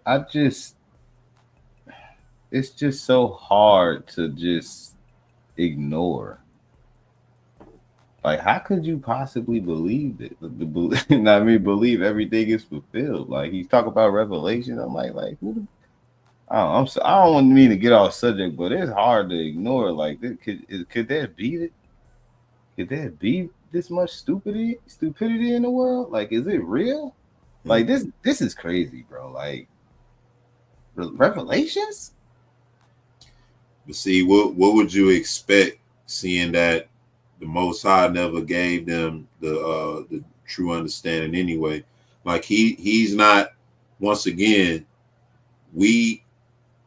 we're dealing with the Bible for what the Bible is establishing, right? And we understand who true Israel is according to the Bible.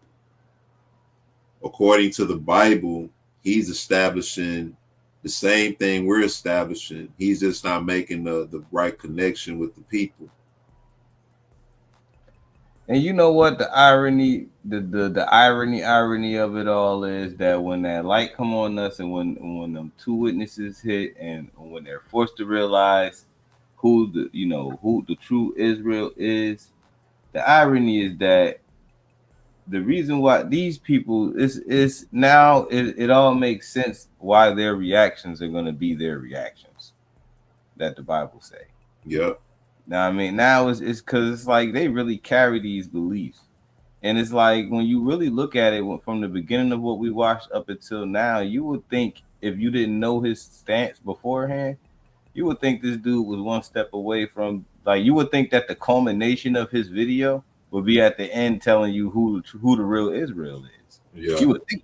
Know what I mean? But but that's just not the case. And then so when the real Israel get revealed to them, it now I get it. You feel me? The Bible that's what I'm saying. Yeah. They're establishing the truth without the whole truth being revealed to them fully. Like they don't know that. Yeah, that's crazy, man. They Do you really think they don't know? Huh? You really think they don't know? They don't. No. Man. They don't. At least not all of them, because Wisdom of Solomon wouldn't be true then. That's when they gonna know.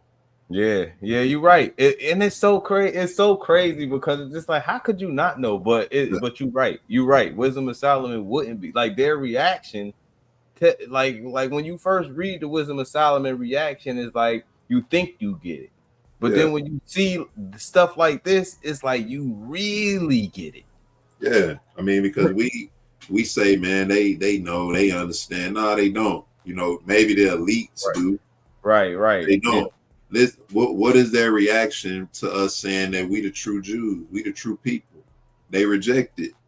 Yeah, right. Right. You. How many of them have you told to their face and seen a reaction when you said we the people? So they don't know. It hasn't been made known. It ain't dawned upon them. It's in their face, but it hasn't been made known.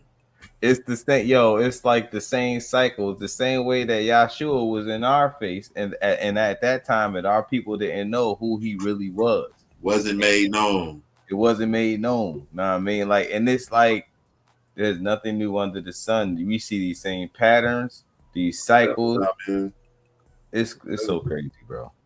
We gotta quit twisting what Paul is saying when he said it was not in time past not made known that the Gentiles should be fellow heirs. He's not saying that it wasn't in their face. The prophets were speaking to them. Listen, Isaiah 49:6 was spoken through the prophet. But how do people interpret Isaiah 49:6 today? As talking about non-Israelite people when it said being a light to the Gentiles. Right. They interpret that as we have to teach non-Israelite people. Teach them what if they're not part of the covenant?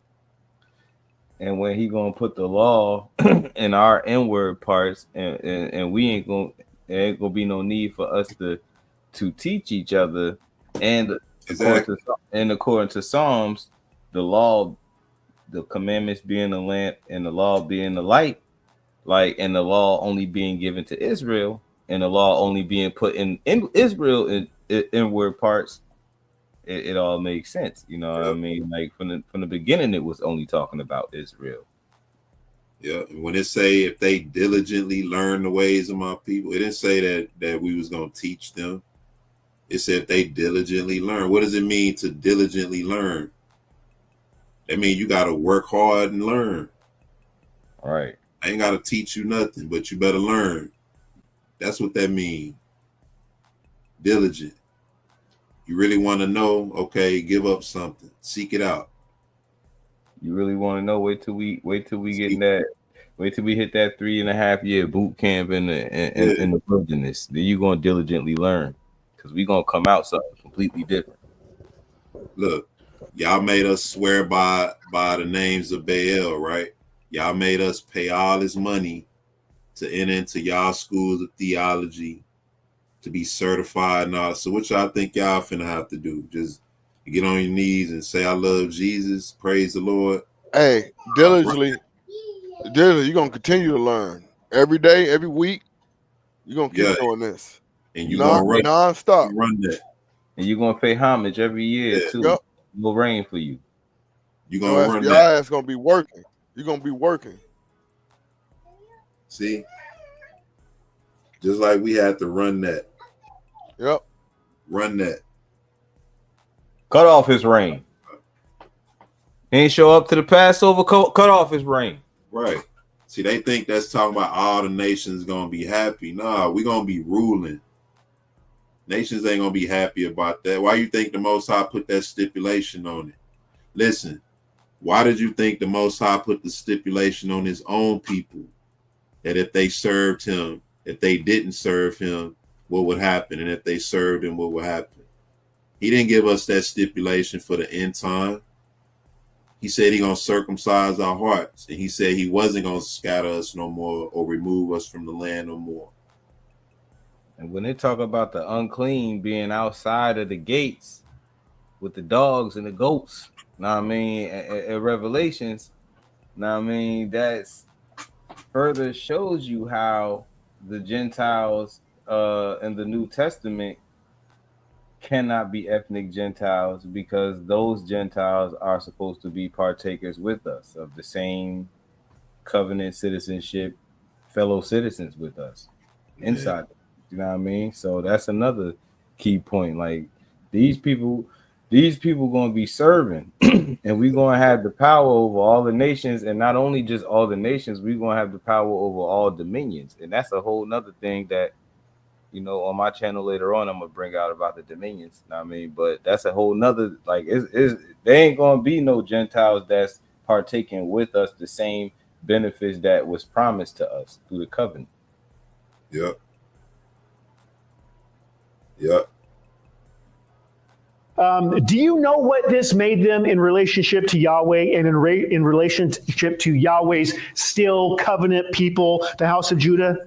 It made them Gentile. That's what it made them. They were the Goyim. They had become Gentile. And we just don't like this. Now, if you were paying attention, when we looked at Genesis chapter 48, Ephraim was promised to become a multitude of Gentile, a multitude of Goyim, right? And if you were thinking, wait a minute, how the hell, pardon my French, could Israelites become a bunch of Gentiles, right? Well, you know what? Right now is an honesty check. Check yourself. Be honest. See, this progression of Israel's infiltration into the surrounding nations, the Gentiles, you know what? It just makes a heck of a lot of sense in light of what was predicted and what we see happening. And if you stay with me, it's going to make a hell of a lot more sense in the New Testament when we get there. Israel was the prodigal son who didn't stay in their... You know what would be interesting? It would be interesting to debate anybody that takes the position of the Gentiles, you know, receiving salvation, the nations receiving salvation. It would be interesting to agree to a debate like that. But every time you see the word Gentile, you only use the word Goy, the original word. That would be interesting. That thought goes back to the live I did about AI revealing who the Gentiles are in the New Testament, because it talked about that. And I remember Josiah, you know, a while back we was talking, he brought that concept up first about the original meaning of Gentile and how just by virtue of religion it changed over time. Because if you want to say Gentile means non-Israel, then there was always a point in time when Israel could be classified as Gentiles to some degree. It's always been that way. Right. You had Israelites in Canaan while the Israelites was still in Egypt before the first Exodus. Right? Absolutely. Because they was all, yeah, absolutely. You had Abraham whole, like I like to mention, you feel me? Especially when you talk about the bloodline that of the covenant, you know, so you talk about the seed of Abraham. In Canaan, when he was receiving the promises, like he was like in there, you know, he was in the land of Canaan for a minute. Yeah. This man had 300 soldiers out of his house alone. Those are just his soldiers from his house. So with that being said, when you talk about the people that actually came from him, like part of his family, Like, man, probably up in the thousands. Yeah. And that's not even, and only 70 souls went over there to Egypt at that time. You got to think about all of our people that was still back in that land. And that's when you can go back to people like Rahab, you know what I mean, that was in Canaan, that let the spies in, that they try to say was a Canaanite, but obviously all logic would conclude that she was from the seed of Abraham, and this is how she could be included in the lineage of Yahushua in the first place. Because why would the Most High allow a full-blooded heathen in the lineage of the Messiah, Yahushua, that was from the seed of David? Like, the fact that they're in his lineage alone is proof enough that they had covenant blood. Well, technically, that's an error that Rahab is in his lineage. You know what I mean? Because when you look at the time of Rahab and when she lived, she basically, just for reference sake, you can say she spoke to Joshua, right? She talked face to face with Joshua. Yeah. The time of Joshua was 450 years before the time of Samuel. Samuel is the one who anointed King David. Right. So if you look at the lineage in Matthew, right, it has her listed as David's great grandmother. How could that be possible? David's great grandmother? Yeah, when it talk about Rechab, because it say Rechab is Rahab, right? Right. How could that be Rahab if Rahab lived 450 years prior to the time of Samuel? Depends on the length of, I mean, I can see, but that would depend on the length of each individual life in that current generation, right? Yeah, I mean, if she was David's great grandmother, it's like this. How many people alive today have seen their great grandmother? I know I haven't. Right. I haven't either, but it's certain people that they still have their great grandparents. Very few that have their great grandparents, but there are some that have that. So you telling me David could have possibly seen Rahab, or Rahab could have possibly seen David as a baby? Nah, I don't think. The only other way that I would say that listing is there, is either two things. It's either blatant and outright deception by adding to scripture, or in that context that you talk about, that she was 450, you said 400 years before Joshua. Yeah. It tells you in Acts chapter 20. It would have to be Joshua, that they had judges for the space of 450 years until the time of Samuel. Right. You get what I'm saying? Yeah. Samuel. Yeah. Samuel. And the only place you can read where it says Rahab is Rechab is in the Strong's Concordance. You can't prove it biblically. I challenge anybody to prove it biblically that Rahab in the New Testament, Matthew 5, is Rechab, is Rahab the harlot. So the only thing that I would have to say is the only other possibility would be that we would have to be talking about someone totally different. That's the only conclusion, right? Only conclusion, unless it's just blatant deception. But that's the only conclusion. Now, I'm gonna tell you why they did it. I'm gonna tell you why they did it. They did it for the same reasons Christians like to run to Rahab, to justify non-Israelites having salvation. Now all of a sudden Rahab, the Canaanite, quote unquote, is in the lineage of Christ, after the Most High made a declaration already about the Canaanite. What did he say about the Canaanites?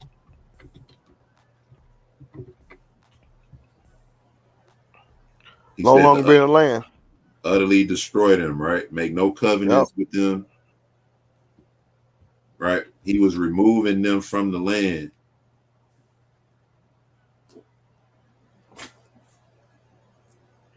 But I get it.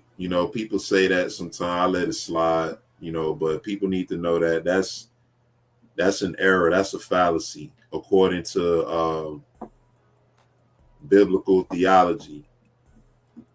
Right? If you have a biblical background in theology and seminary and all that, then 9 times out of 10, that's the understanding you learn from under that.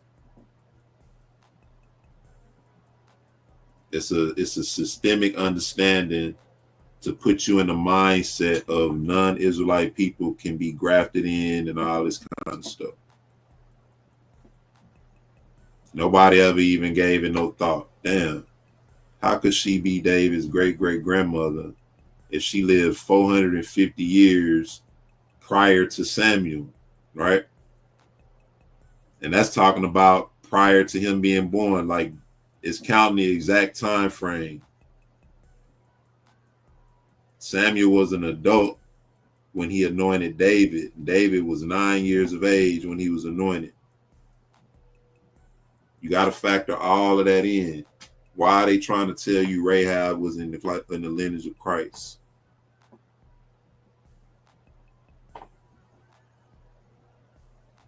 Father's house with all its potential blessings. Instead, what did they do? Well, they went out whoring into the nations, and they wallowed in the muck, in the mire of the Gentiles and the gods of the Gentiles. That's what they did. But eventually, the elect would come running back, right, to their father, Abba, Father, through the opportunity of a new covenant, but we're going to get to that.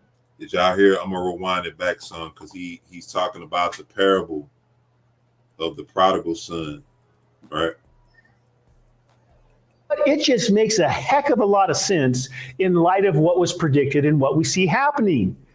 And if you stay with me, it's going to make a hell of a lot more sense in the New Testament when we get there. Israel was the prodigal son who didn't stay in their father's house with all his potential blessings. Instead, what did they do? Well, they went out whoring into the nations, and they wallowed in the muck, in the mire of the Gentiles and the gods of the Gentiles. That's what they did. But eventually, the elect would come running back, right, to their father, Abba, Father, through the opportunity of a new covenant, but we're going to get to that. So, idolatry, unfaithfulness. You know what? That is just thematic throughout the prophets. Let me give you some Hosea chapter 4 miscellaneous verses. I'm going to kind of do a gunshot, rapid fire shot. Here you go. Hear the word of the Lord, you children of Israel, for the Lord brings a charge against the inhabitants of the land. That's Israel. My people are destroyed for lack of knowledge because you have rejected knowledge. I will also reject you from being priests for me because you have forgotten the law of your God. I will also forget your children. My people ask counsel for wooden idols, and their staffs inform them, for the spirit of harlotry has caused them to stray. The sheep are straying. Though you, Israel, play the harlot, let not Judah offend, although they did in many ways. Listen to this. Ephraim, Genesis 48, Ephraim is joined to idols. Let them alone. Don't touch them. Let them go. I'll bring them back some other time. Let them go. Ephraim is joined to idols. Let them alone. Their drink is rebellion. They commit harlotry continually, and they have played the harlot against their God. How about Hosea 13:1? When Ephraim spoke, trembling, he exalted himself in Israel. But when he offended in Baal, as in Baal worship, he died. Now what do? They sin more and more and more and more. What's the result? Well, basically, Yahweh said, okay, Ephraim, I'm going to leave you alone. In fact, you know what? I'm divorcing you. I'm done. Continue with your pagan Gentile ways. Eventually, there'll be an opportunity for redemption through a new covenant marriage. But now, adios. Get out of here. Jeremiah 3:8. Then I saw that for all the causes for which backsliding Israel had committed adultery, I put her away and given her a certificate of divorce. Yet her treacherous sister Judah did not fear, but went and played the harlot also. Man, you know what? All this is a little bit depressing, man, isn't it? Yeah, I think it is. Israel's first covenant and law were the ministry of death, according to Paul. It was the curse of the law. Remember, they were under the curse. Yes, there could be potential blessings, but let's face it, the curses of the covenant overtook them like a bunch of weeds. This was the condition. I like to call this the bad news. This was the bad news. They were overridden with the bad news. The first covenant produced the curse and the death, which was bad. It was the bad news. It was bad all over, bad to the bone. But the new covenant would produce life. And that was the good news. But I'm hoping that you see at this point right here, all these things are under the umbrella of covenant. Israel's covenant. And honestly, as of right now, you ain't in the story. I'm sorry. And if you think you are a Gentile that will eventually become invited into this story, well, I invite you to stay with me on this series, and we're going to look at that together. But we've got lesson 1 and we've got lesson 2. And right now, I hope you're following along and you're with me up to this point. Okay, so here's today's big takeaway. Here's the number one thing that I want you to remember in this lesson, okay? It's how Israel literally, actually became the Goyim, the Gentiles, by being scattered into the Goyim, the nations. Again, to separate from Israel, to become not my people, as Hosea 1 puts it, to be issued a divorce decree, as Jeremiah explains it, is to be placed outside the covenant community and become other than Israel. And that puts those who were scattered and assimilated into their respective pagan nations in the Gentile category, the Goyim category. This was the trajectory of their story, and this is what happened. Okay, that's it. So I think about that.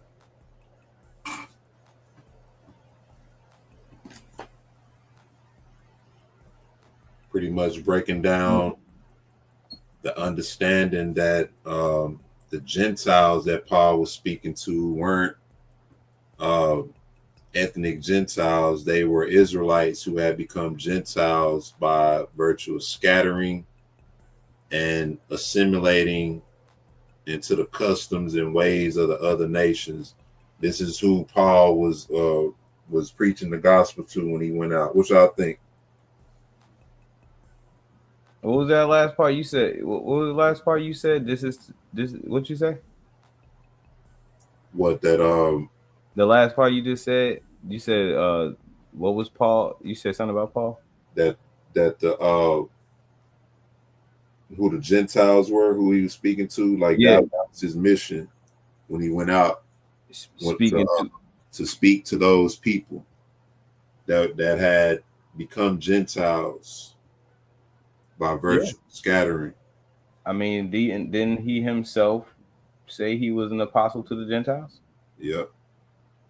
So that was, and then he himself write letters to like Rome and Galatia and Corinthians and all of these different. I mean, he is the apostle to the Gentiles who are scattered Israel.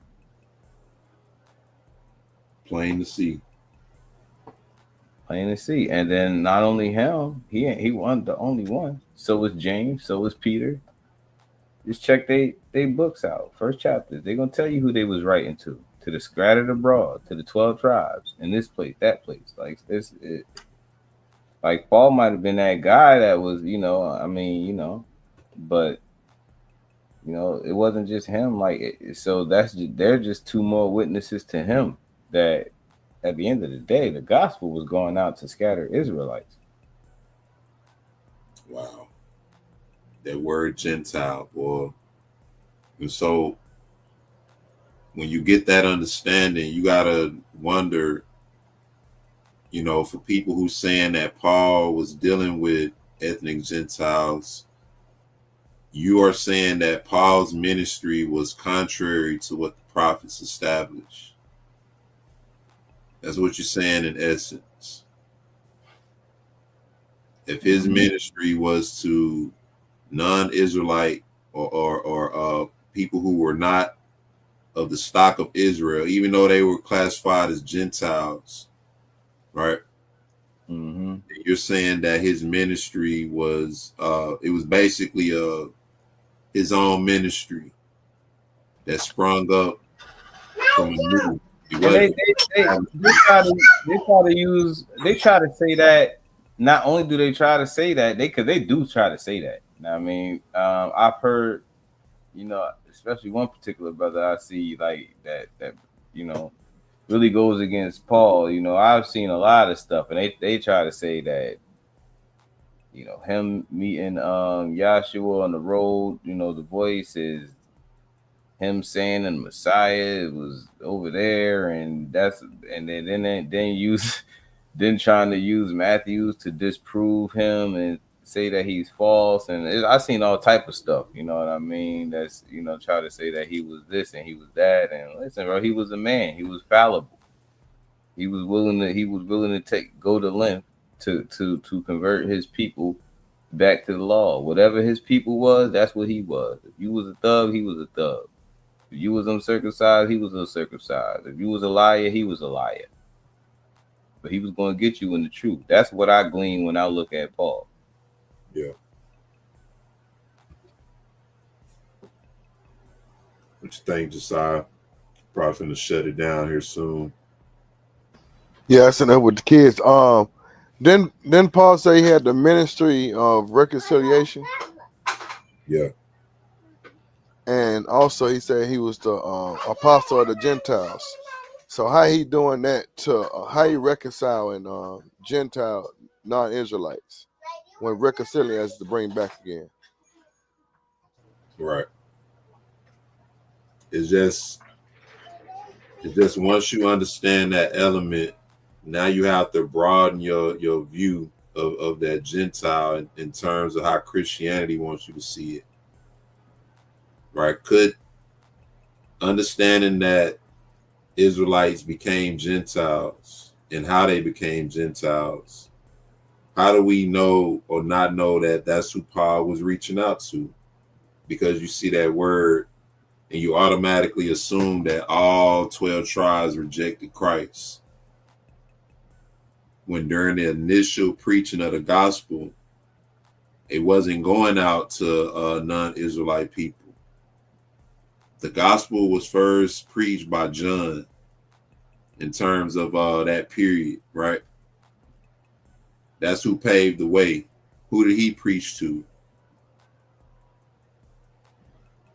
When John laid the way for Mashiach, who did he preach to?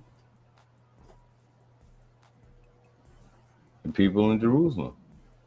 That's where he was, right? In Jerusalem, yeah. See?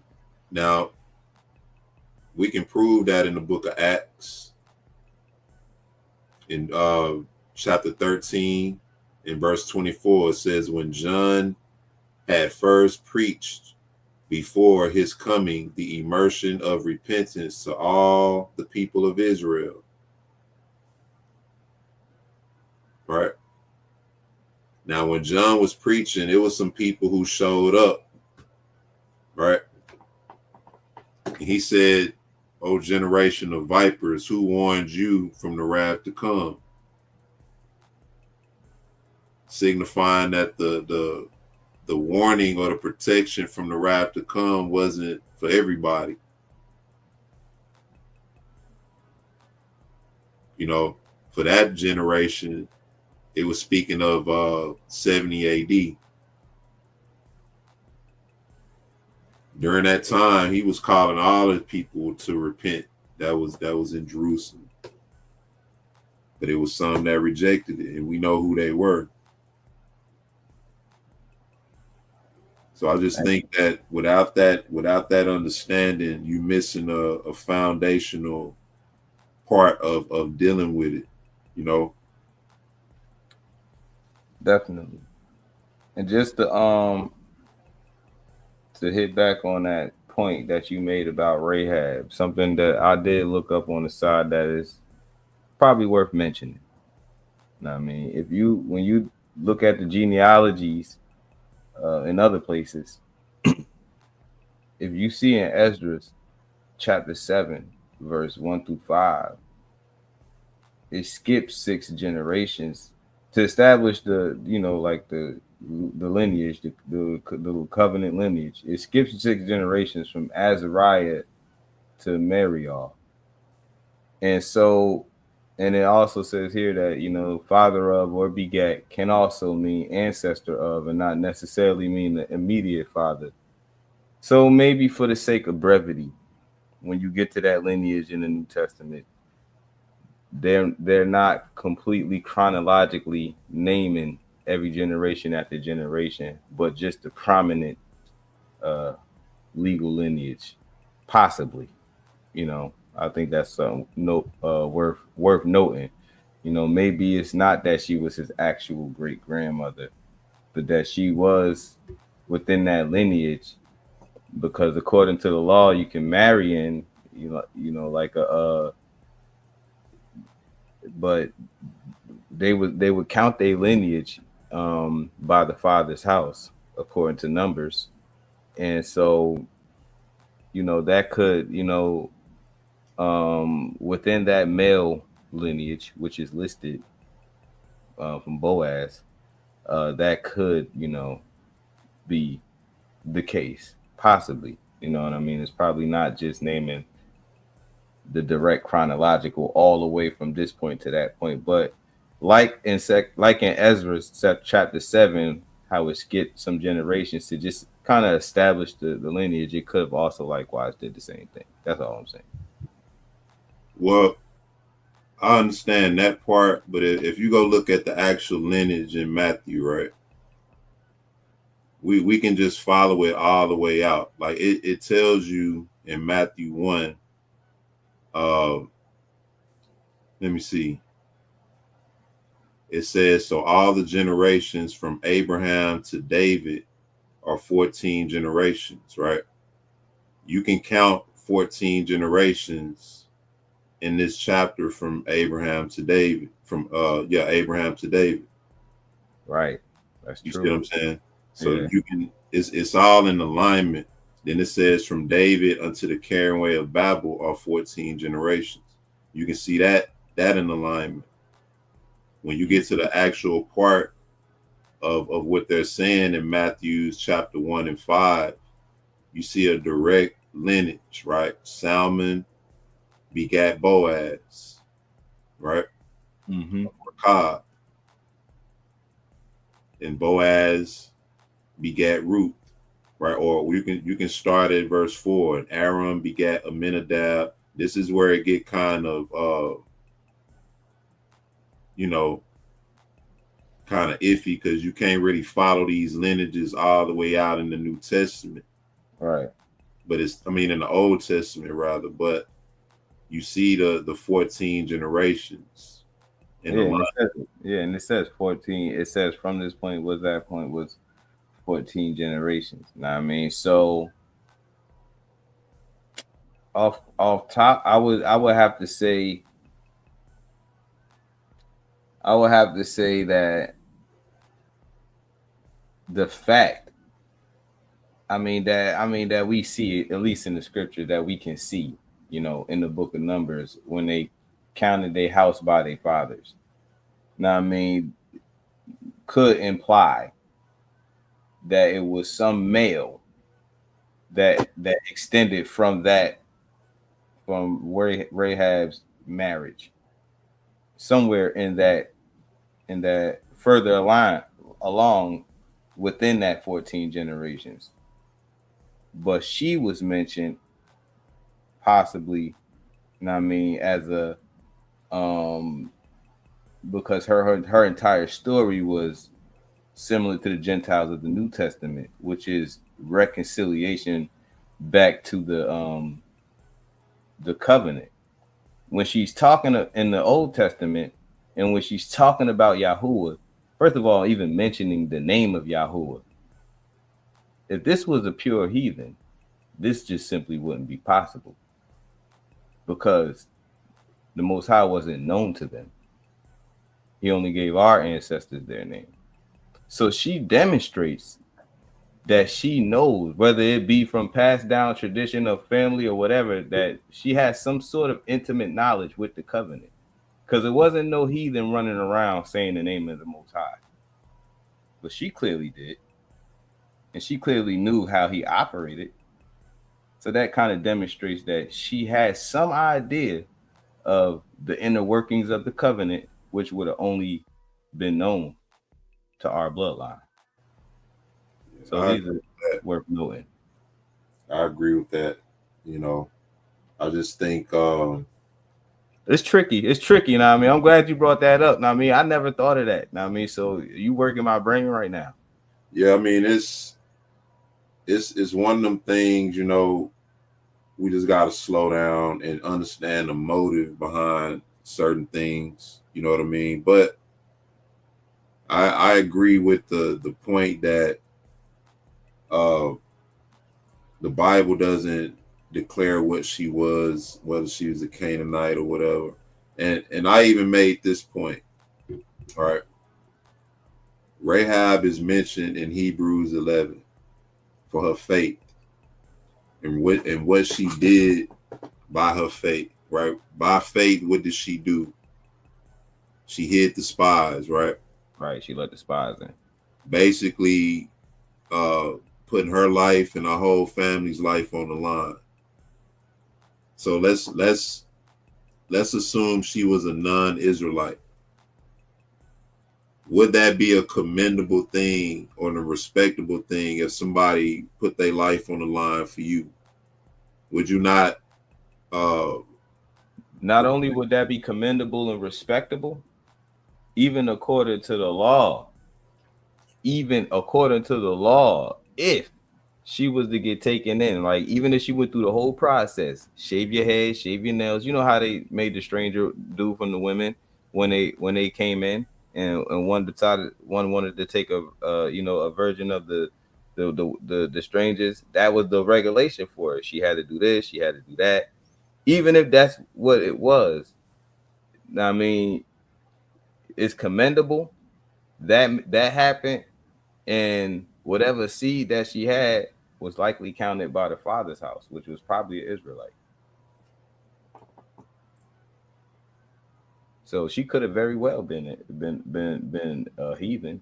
I honestly, I think she was within the bloodline of Abraham, just because of her knowledge of the covenant. She had to have some type of knowledge of it, and that was not accessible to the other nations. So that's just what I think. But even so, like you marry an Israelite man, then obviously it's his seed, and that's just according to numbers how they was counting it at that time. I mean, how they counted their house. I mean, that's not to say that your mother's seed don't count or that the woman don't have a seed. We see the woman have a seed in Genesis. Now, I mean, I'm just saying, when you just strictly hear about what they was doing in the law. Well, in any case, if you want to say she was a non-Israelite, all right, her example, and they want to say it's about faith and all of that. Her example of her faith was shown in the scriptures. So she didn't just, and this is the thing, right? She wouldn't need salvation if that was the case. Just like our forefathers, they don't need salvation. They already in paradise. We're the ones awaiting the day and the time of our salvation. So you can't use Rahab to justify salvation for non-Israelites. Would you count that after he was crucified and all of that, and all of the souls getting raised up from the dead from Sheol, would you count that as salvation? Yeah, like I said, they already got it. Yeah. they're already They recipients of already that. received it. So Yeah, you're right. salvation to come is for us. Right. You're right. And so if you want to use Rahab as an example, we're the Gentiles that are following her example. Exactly. Like the last one we seen, the last one we know of is the one is the one that worshiped him because he gave us some I mean some mercy. I mean the one that the dogs bred.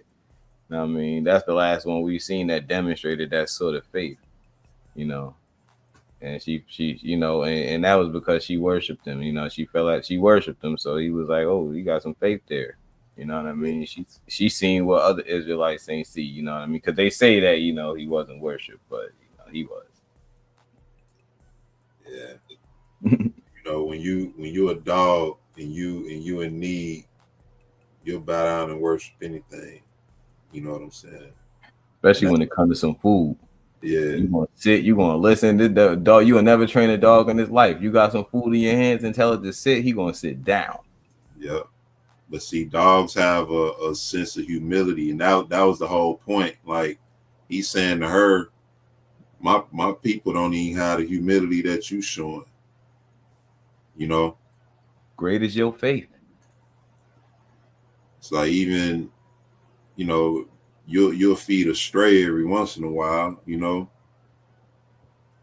get that dog that and get a shoe on somewhere, Yeah. But to y'all be the glory, man. I'm gonna shut it down, bro. We gotta really reconsider, man, when it comes to dealing with Paul and his letters, because this is the thing. We all know what the end is gonna be, and ain't nobody gonna be able to blame Paul or anything like that. Paul's name is already written in the book of life. So you got to think about this. Somebody's lying. Either we lying or they lying. Paul said what he said. He put it out there, and we have it in front of us today.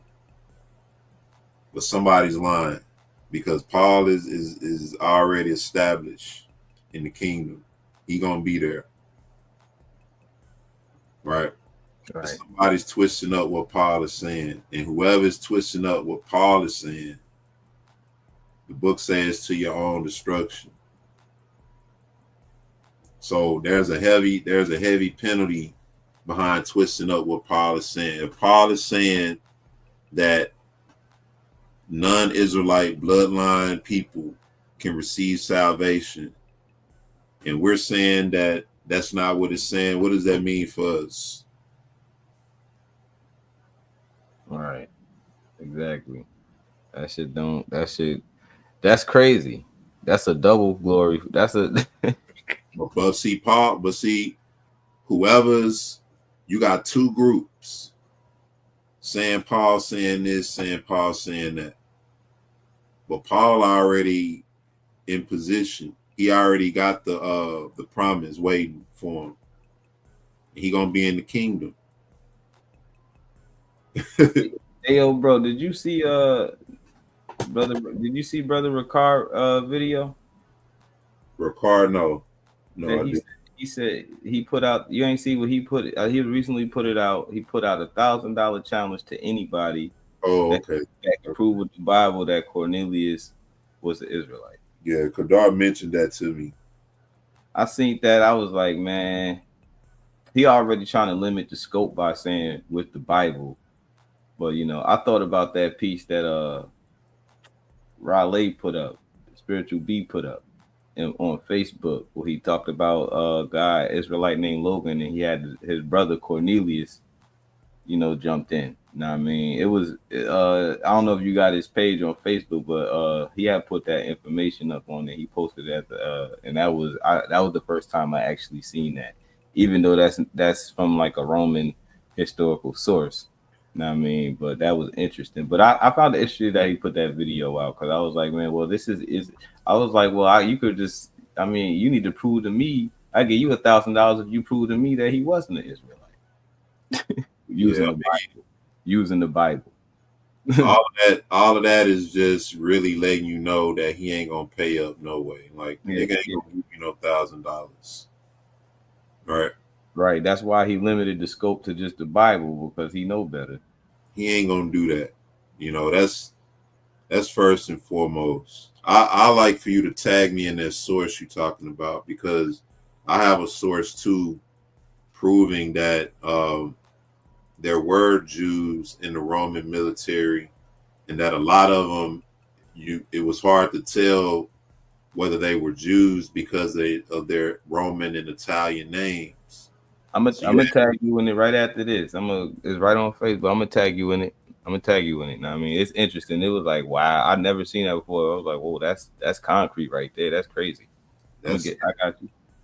I'd love to see that. But as far as that challenge, man, he can stuff it, man. Because the thing about it is this: all that's motive driven. Yeah, it's motive driven. I've seen the pictures of him and what he do, what he like, what he into, and I'm just saying like that. All right. Some lame shit, man, and is deceptive, is wrong. I'll give $1,000. You know, that's pride. Prove that he was a bloodline Italian by using the Bible. Exactly. Can't be done. Right. You could prove he was an Italian soldier, Italian band. Prove he was an Italian by blood by using the Bible, because if you're saying that he was a Gentile, then you're saying that's what he was. And if you're saying he's an Italian, what does that make him by saying he was an Italian? What does that make him by lineage according to that time? Right. Who had mixed in with Japhet and with Chittim during that time? Well before that time. Right, that'll make him an Edomite, a Roman Edomite. And he even, I think he mentioned that. Oh, no, I was just mentioning. I mean, even back in the, bro, yeah, he got that jungle fever on him. I mean, even back in the days, like he been trying to say them. I ain't surprised. I just thought it was interesting that he would issue a challenge like that and then try to limit the scope, like yes, like that. Like that's come on, that's ridiculous, bro. Using the Bible, but see, I can use the Bible, right? Anybody want to do it? I'm gonna put this out there, right? Because I don't really give a damn about none of that. Because, like you say, when Cornelius, let me see this. This is Acts.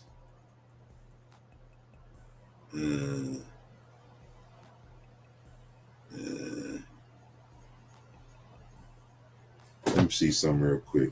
I don't got this written out, but when you go read Acts the 10th chapter, and the portion when Cornelius is explaining himself, it says he went up to pray, right?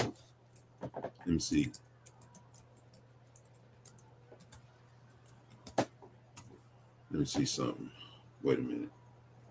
It said he went up to pray. All right. Let me see. Acts chapter 10, right? And Cornelius chapter 30. And Cornelius said, 4 days ago, I was fasting until this hour. And at the 9th hour, I prayed in my house. And behold, a man stood before me in bright clothing. Now, matter of fact, let me put this up on the screen real quick, because this is a detail right here that goes right over people's heads when it comes to dealing with Cornelius. All right. And Cornelius said, 4 days ago, I was fasting, right? He was fasting. Where, if Cornelius is a Gentile, right? Just a white man Luigi looking dude sitting up there, right? Where did he get the knowledge to fast, and who is he fasting to? He had to have some knowledge, right? You would assume that. Right.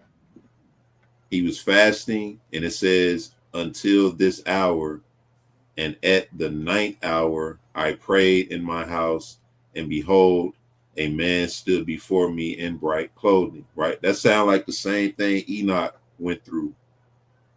Mm-hmm. Same thing Daniel went through, or somebody like that. They prayed, they fasted, and what happened? And that's how you know that he had covenant blood, because he's doing covenant things like fasting. Like if you think the nations was out here fasting. Oh, but check this out, bro. You may, and I like that point. Covenant things, right? Mm-hmm. It says, and at the ninth hour. What's so significant about the ninth hour that he prayed? And how did he know to pray the ninth hour? That's the evening. That's the new day, right? Well, check this out. I'm gonna show you what's so significant about the ninth hour. Acts 3:1. Now Peter and John went up together into the temple at the hour of prayer, being what? The ninth hour. That's a banger. Wait, hold on. What's that? That's chapter. What book is that? What you want? Hey, that's for free. Go get your money. I don't even care. Hey, yo, look. I got that. Just real quick, you feel me? I got that source pulled up. I'm gonna just read what I was saying. It said one of them, a young man named Logan, committed an act worthy of memory. The Jews could not kill him and gave him a hand, begging him to get down to them. But his brother Cornelius, standing in front of him, shouted to him that he would not disgrace his kind and did not bring shame on the Roman soldiers. And he, listening to him, drew his sword in front of everyone and plunged into himself. Ooh. Wow. Wow. Only Arthur escaped from the fire by cunning. He called his comrade Lucius and loudly told him, I leave you the heir of your property. If you come and catch me, if you come and catch me. And when he quickly ran up, he fell on him and remained alive. Lucius was taken down by weight, and having fallen face to face with a stone, died. This cunning for a while disheartened the Romans, but then they learned to beware of the cunning of the Jews, because they were often harmed by the ignorance of the locality where the city stood and the custom of its inhabitants. And the galleries were burned to the Tower of John, which he built when he fought with Simon. The next morning, the Romans burned the northern galleries, and that's on the assassination of Jerusalem, the Slavonic Josephon Debo. And that's talking about Cornelius. Yeah, this is talking about a young man named Logan. He committed an act worthy of memory, and the Jews, they couldn't kill him and gave him a hand, begging him to get down. But his brother Cornelius, this is the act of cunning, standing in front of him, shouted to him that he would not disgrace his kind and did not bring shame shame on the Roman soldiers. But if you go down, it says this cunning for a while disheartened the Romans, but then they learned to beware of the cunning of the Jews. Because it says only Arthur escaped from the fire by cunning. He called his comrade Lucius. It says, and he listened to him and drew his sword in front of everyone and plunged into himself. This is what Cornelius did, if I'm not mistaken. Now, I mean, and only Arthur escaped from the fire by cunning. He called his comrade Lucius and loudly told him, I leave you the heir of your property. And if you come and catch me, and when he quickly ran up, he fell on him and remained alive. And then down it says the cunning for a while disheartened the Romans, but they learned to beware of the cunning of the Jews, because they were often harmed by the ignorance of the locality where the city stood and the customs of its inhabitants. Huh.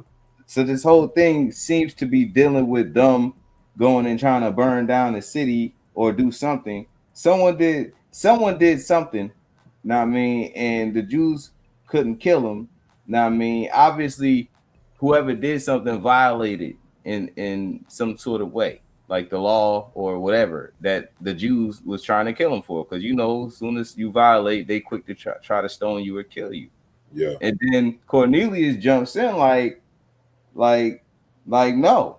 Now I mean, they couldn't kill him and gave him. Now I mean, but his brother jumped in, standing in front of him, saying, "I'm not about to, I'm not about to disgrace my kind."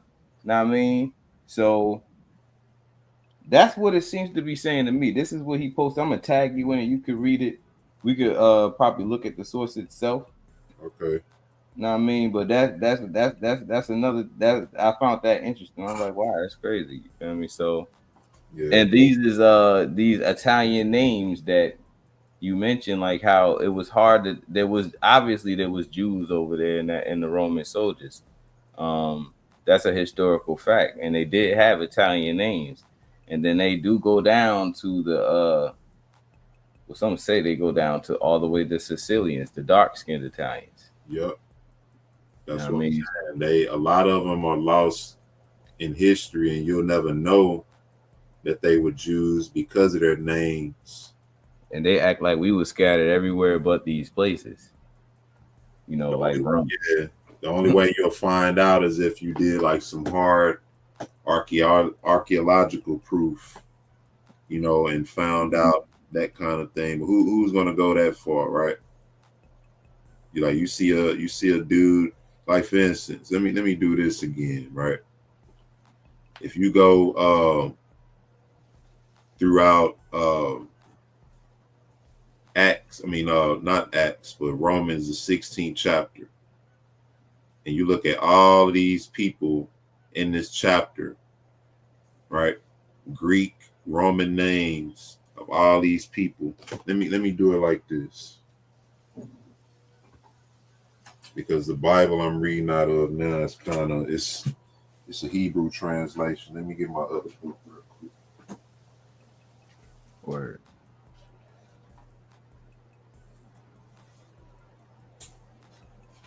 I gotta read it out of this because then y'all know what I'm trying to say. There's just like with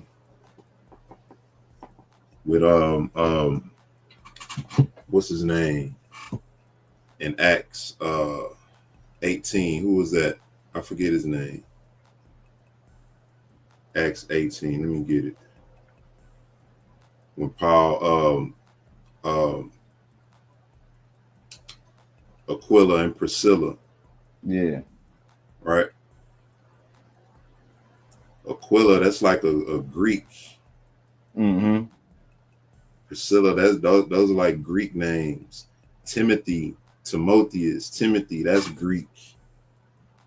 You know what I'm saying? Mm-hmm. I looked up my name. My first name is a European name, Eric. It's like a Norse Viking, within those tribes. That's where you find that name mostly. Eric. My first name is Arabic, for generous, Karim. Acts 16. I keep saying Acts. Romans 16 and 1. Let me see. It say, and I still got Acts pulled up on here. Hold on. Bear with me. It say Phoebe, right? Mm-hmm.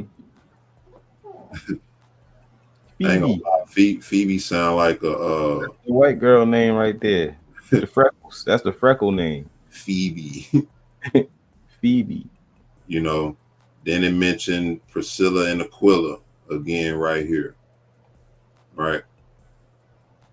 You go down, you got Miriam again right there. Then look at this, Andronicus, Andronicus. right? Junia. Those are Greek names, Right. right? Look at this, My kinsman. Amplius, right?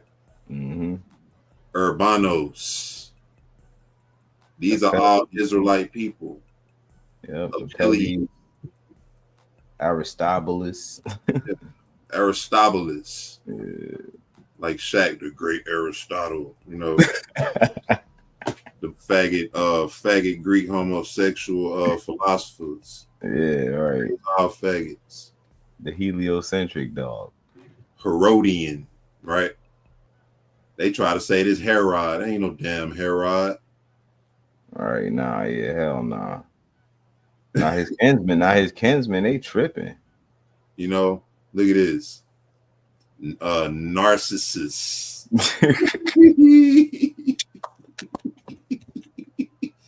Look, these is niggas' names, bro. Hey, word though. He You probably know, was a narcissist too. You feel? You never know. Tryphena, right? Tryphena and Tryphosa. That's what it's saying the regular. They had to be like some twins or something. Right. Perses. Ghetto twins. Salute the beloved Perses. Rufus. These are Israelite people living in Rome. A syncretist. Like you know, come Plagon. on. That should sound like a whole foreign god. Exactly. Because a lot of these names do stem from their gods. Mm-hmm. That's why we have to surname ourselves back to the Most High. Patrobus. So we gotta get that white stone. Hermes, right? Y'all see all this? Mm-hmm. Julia? Nereus. Olympus. Like, that's a nigga's name, bro. Olympus. My name Olympus. All the saints which are with them. Who are the saints? These are saints. Look at their names. He just gave a shout out to the whole squad. Timothy. Look. All right. Jason. Lucius. Didn't we just name? What we just reading about Lucius? Sosipater. That's somebody's name. Tartios. Y'all get what I'm saying. Gaius. Erastos. That dude Lucius' name literally popped up in this. Quartos. Right? Y'all get what I'm saying? So when you want to look at Cornelius, right? Right, yeah. You can't, you can't just try to say because of his name. You can't say that. You can't use that at the CNS. Cornelius. Yeah, you can't use that. I got a cousin named Cornelius. You can't use that, but they might try to ask why he ain't shout out Cornelius. Why he ain't shout out Cornelius then? Man, you know, it's always going to be something. Because Cornelius was at work. Right. He wasn't in the congregation. He was a centurion. Yeah, right. He was out there beating skulls in. They had their unction. Like when the soldiers asked John the Baptist, what should they do? Right? He told them, man, be content with your wages. Don't mistreat your people. Mm-hmm. You know what I'm saying? Like, come on, y'all. It's becoming clearer and clearer the more we remain steadfast in this truth, man. To me, it is. It's becoming clearer and clearer that these were our people in different facets of life, different cultures, different places that had become engrafted into those things. And think about yourself. Think about yourself, son Judah. when the Most High opened your eyes up, it was in the midst of you believing whatever it was you believed. You thought you was an American, right? Right. Thought I was black. I mean, All of that. You know what I'm yeah. saying? You was raised up in American culture. And I'm just saying that for example, you know. But when you heard when he said my sheep know my voice, think about what he meant by that. Not everybody hear this truth. It resonates with them. Yeah, see, that's the thing about the ache, man. Like when you hear that resonate, that ache, that it draws inward. Like you feel that. If I could try to describe it, when I first was learning and hearing the truth, it wasn't excitement, right? It wasn't. It wasn't impatience. It was more like an inward sense of urgency that had to be contained. Made you want to do something. Made you want to go further. You know what I mean? But I couldn't. I wouldn't exactly call it like I was excited and jittery or anything like that. When you dealing with internally how the truth make you feel when you hear the call and you hear the Father calling you, when you hear the truth for the first time and you wake up, it's like something that's hard to contain and it makes you go further. Yep. That's that ache. Yep. I'm telling you, man. If you know what I know, how I know it, when you heard this truth, it instantly resonated with you. Yep. It was like not only did the truth make sense, everything made sense. Everything. So now I ain't anxious no more, you know, like I was. Right. You had that peace beyond all understanding. Yeah. Yep. It's the difference in not knowing and seeing your condition and knowing and understanding why. You know what I mean? But in any case, man, this been a good one, bro. I appreciate you, brothers, as always. You know, y'all know how we rock, man. We family over here. So both channels we operate as one. So whatever side you on, we appreciate it. Make sure you do everything, like and subscribe. We appreciate all that.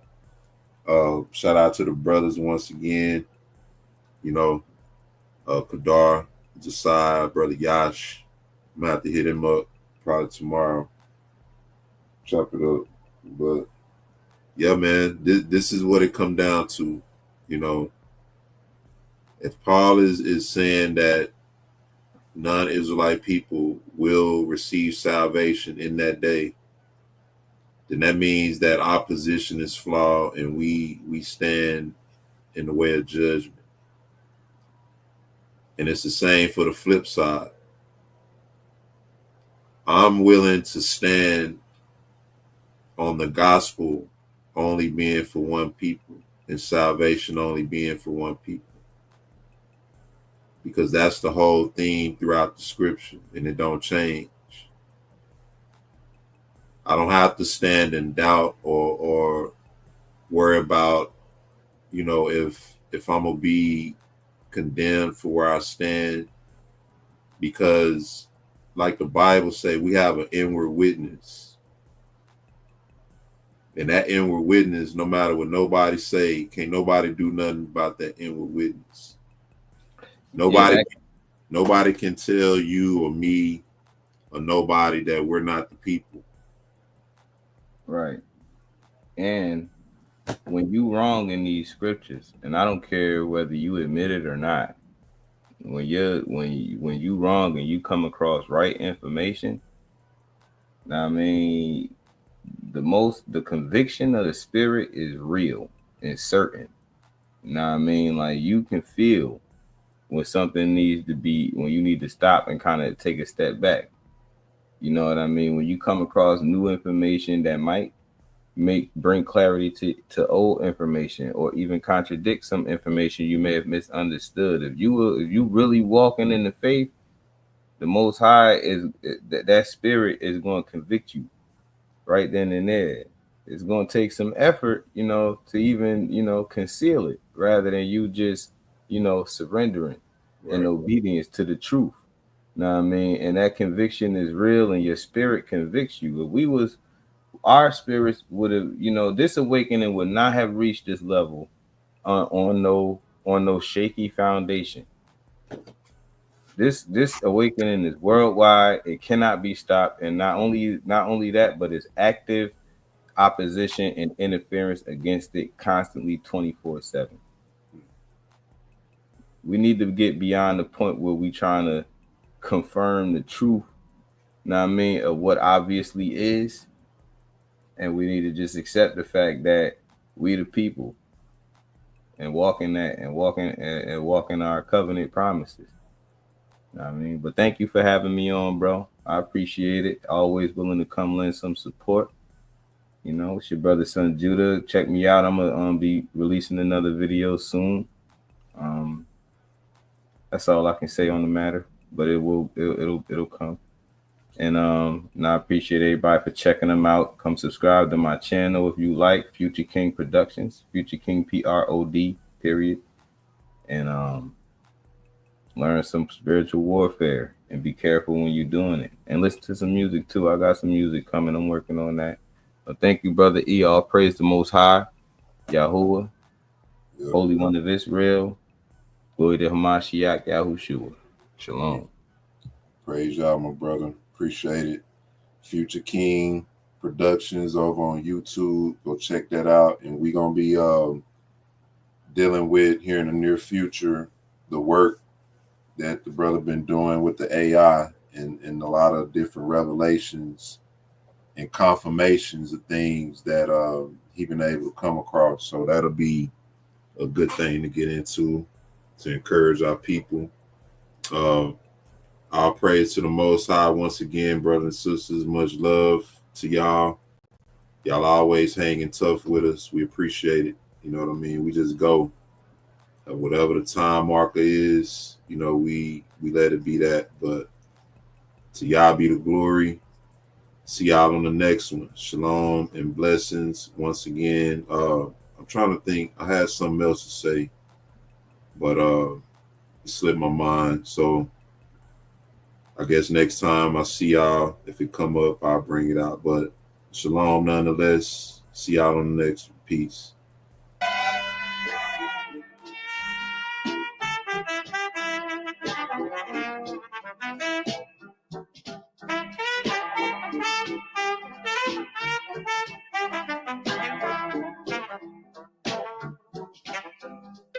There are people suffering. They're looking for something to look up to.